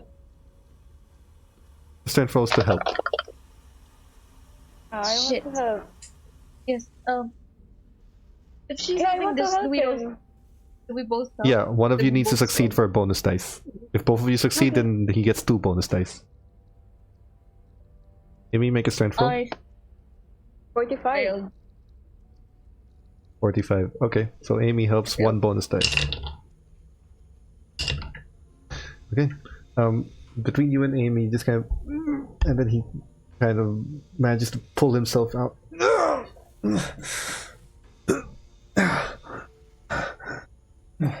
Just stands up. You see that there is a part of his leg is bleeding. Oh no, another star. More to the collection. Limps forward. God damn it! MJ just malfunctioned for a minute. I need a minute to malfunction. He just looks at you and says, "Hey, are you alright? Come on." Yeah. Fuck. on, Let's come go. Come on. Ames, take his other arm. I'm fine. Yeah. I'm going to help him. No, he can walk. Just kind of holding on to the so it doesn't bleed. Yeah. And he's holding on to his ribs as well. Just fucking hell. It's locked. He just takes out his gun. Starts shooting at the lock. No, kick it open after he shoots. Kick it open. You are back on the outside. Just kind of sits on the ground. Rips open the part of his pants that was stabbed. Takes out the first aid. This is easy for him. He just kind of Oh, it's just wraps himself. Okay. Make a first aid roll. success. Okay, he gets a bonus 36 die. regular. Okay. He just kind of wraps his own leg around. Kind of feels no arteries. That's fine. Ah, great. He just kind of stands up. Let's get the hell out of here. Peace. He hands it to you. Move forward. You drive back to the base, which is about 2-ish hours from here. Once you get back to the base, you see your father just kind of give you a hug and says, "Jesus fucking Christ, MJ, you alright? What the fuck was happening there?" Ghost. Not a ghost. What do you mean? We didn't see anything. It's like you guys just stopped moving for minutes. We didn't know what was going on. Ghost. Dad. Ashley goes up to you, Amy. and says, Sinaniman's just. Amy, Jesus Christ! Like, are you alright? Are you Yeah, hurt? you saved my life. Like, I'm so worried about you, but if I wasn't, I would be like so totally jealous. She just gives you a hug. I was so worried about you. I'm here now. I'm alive. I don't like this. James, I don't like what's happening. I have to do this for you. I should be doing it, not you. No, it would be risky. You see Zero just go up, explain everything, gives a full report. He just looks at all of you and says, "A driver will take you back to your homes. You need a good night's rest. Get some sleep, especially you, Mr. Stone, Miss Schweid. You need to get home and relax. Don't aggravate your condition. We're working on a new formula. It might speed up the process. Come back here next week. We should have it ready. If all goes well, you might have to wait those 3 months after all. Until then, please get some rest. Take it easy." For fuck's sake, you get some rest too, alright? Believe it or not, this is not the worst thing that's happened to me tonight. I'll be fine. Doesn't mean you'll be fine. Just get some rest. Pina Colada's gonna take a rain check, but get some rest. Yeah. Right. Take a leave. You don't get to take a vacation from this job. No, I mean, your work in at the hospital.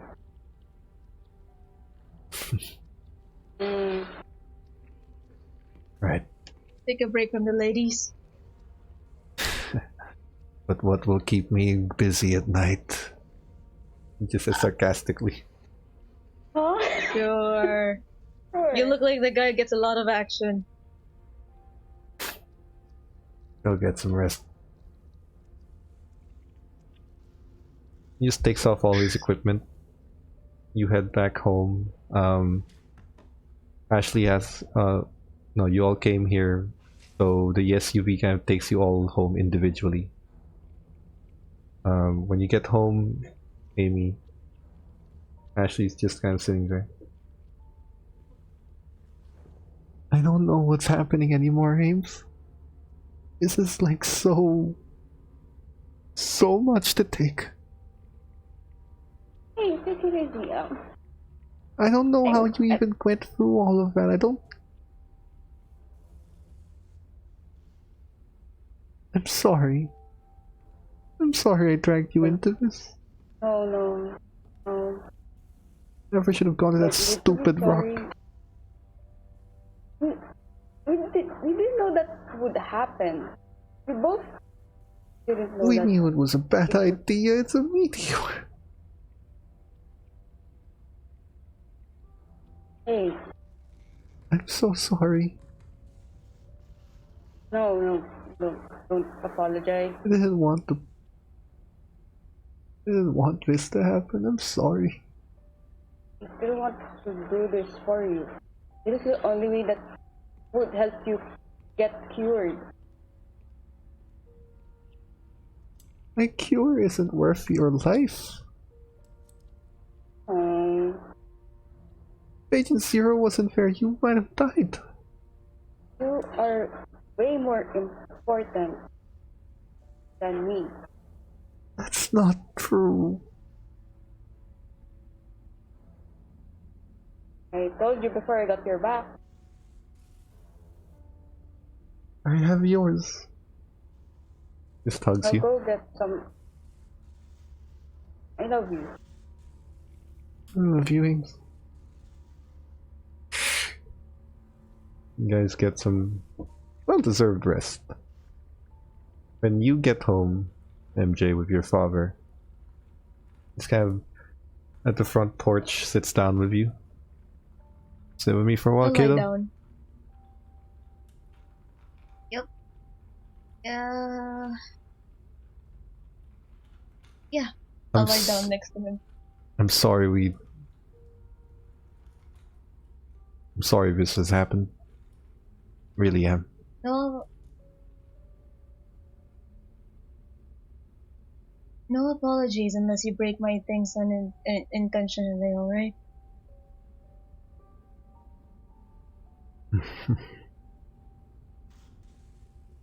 Kiddo, When I get better, I'm gonna be helping you out in this. It's supposed to be you and me. It's always been you and me, even when I was injured. I don't like being sidelined when my own daughter is being put in danger. For me.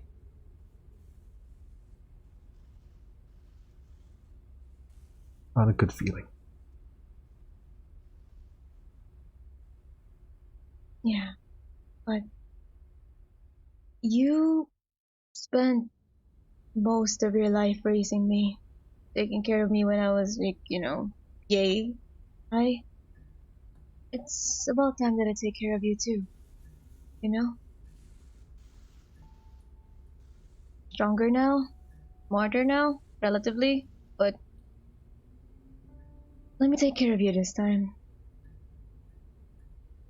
Don't lie to yourself, we're both as dumb shit as we were 10 years ago. Yeah, we kinda got fucked when Mom left now, didn't we?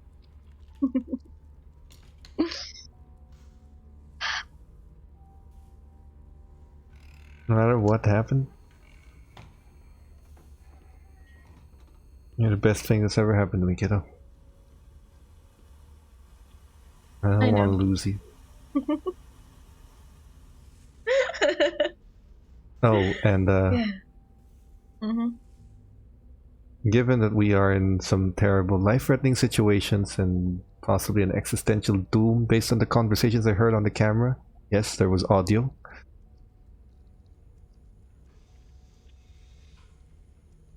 I'm not gonna say much. I will say,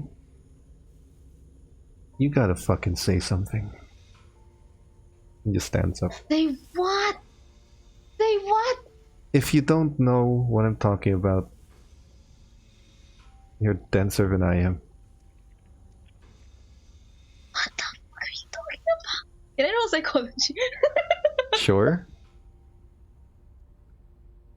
At this point, it's me and MJ that's dumb as shit, and we still are. So yeah, just gonna look at this. Say, what are you talking about? Like, just looking at him while he's going inside.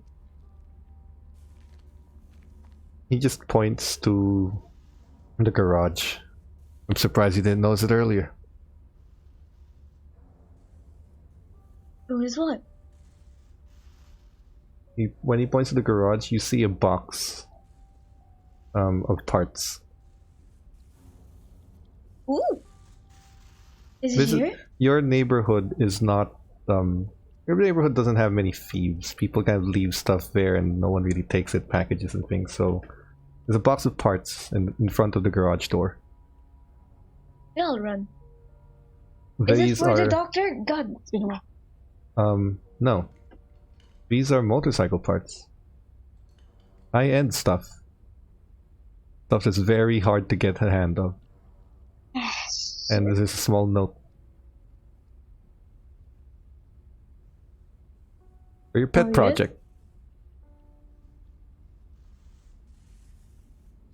Luke. MJ's just going to stare at the box, then at the note, and then she's going to go like this. Fine, MJ. You're fine, MJ. Everything is fine, MJ. You moved on several years ago, MJ. You're fine. She's just talking to herself repeatedly.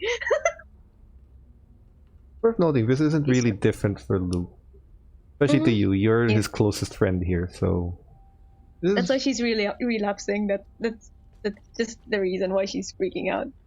The rest of the note in the back kind of reads, sorry it took a while. Ordered these months ago. Shipping problems. Different parts of the world. You get it. Well, you make something out of it. Give me a ride when you're done. I'll send the text. Yeah? What time is it? 10-ish. Closer to 11. I'll send the text and just say, you're taking first dibs. No complaints about the helmet. Thanks. Glad you liked it. Took forever to get here. It was meant for your birthday. Sorry. Like is an understatement. I adore it. And thank you. No problem. Oh, I can't wait to Your play with this. father's I'll just drag it in leaning. the garage. Your father's just leaning in the garage door that leads to the inside of the house because you open the metal door that goes up. When you do that and you drag it in, your father's just leaning. I know that smug look. It's usual for Luke. I should really invest in a trolley.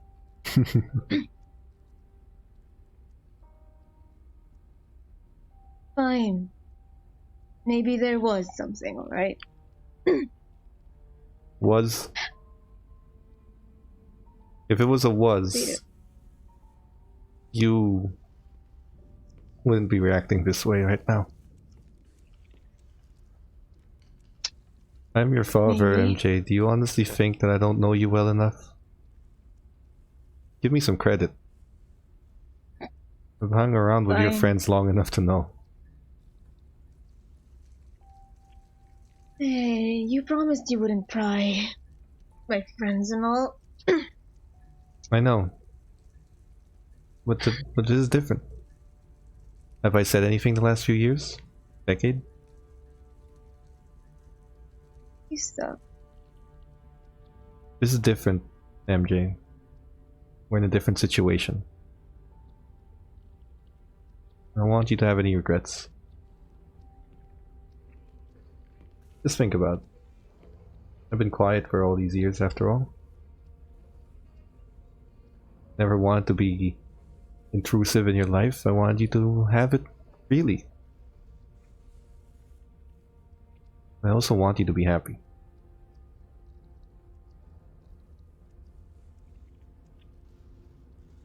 Yeah, I'll think about it.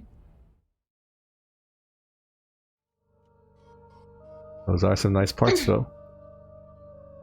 I know. I can't wait. It'll be fine if I don't sleep for tonight. I mean, I did see a few You're ghosts. going I to think I'll sleep, be kiddo. fine.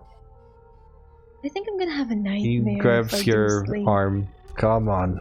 Drags you away. God.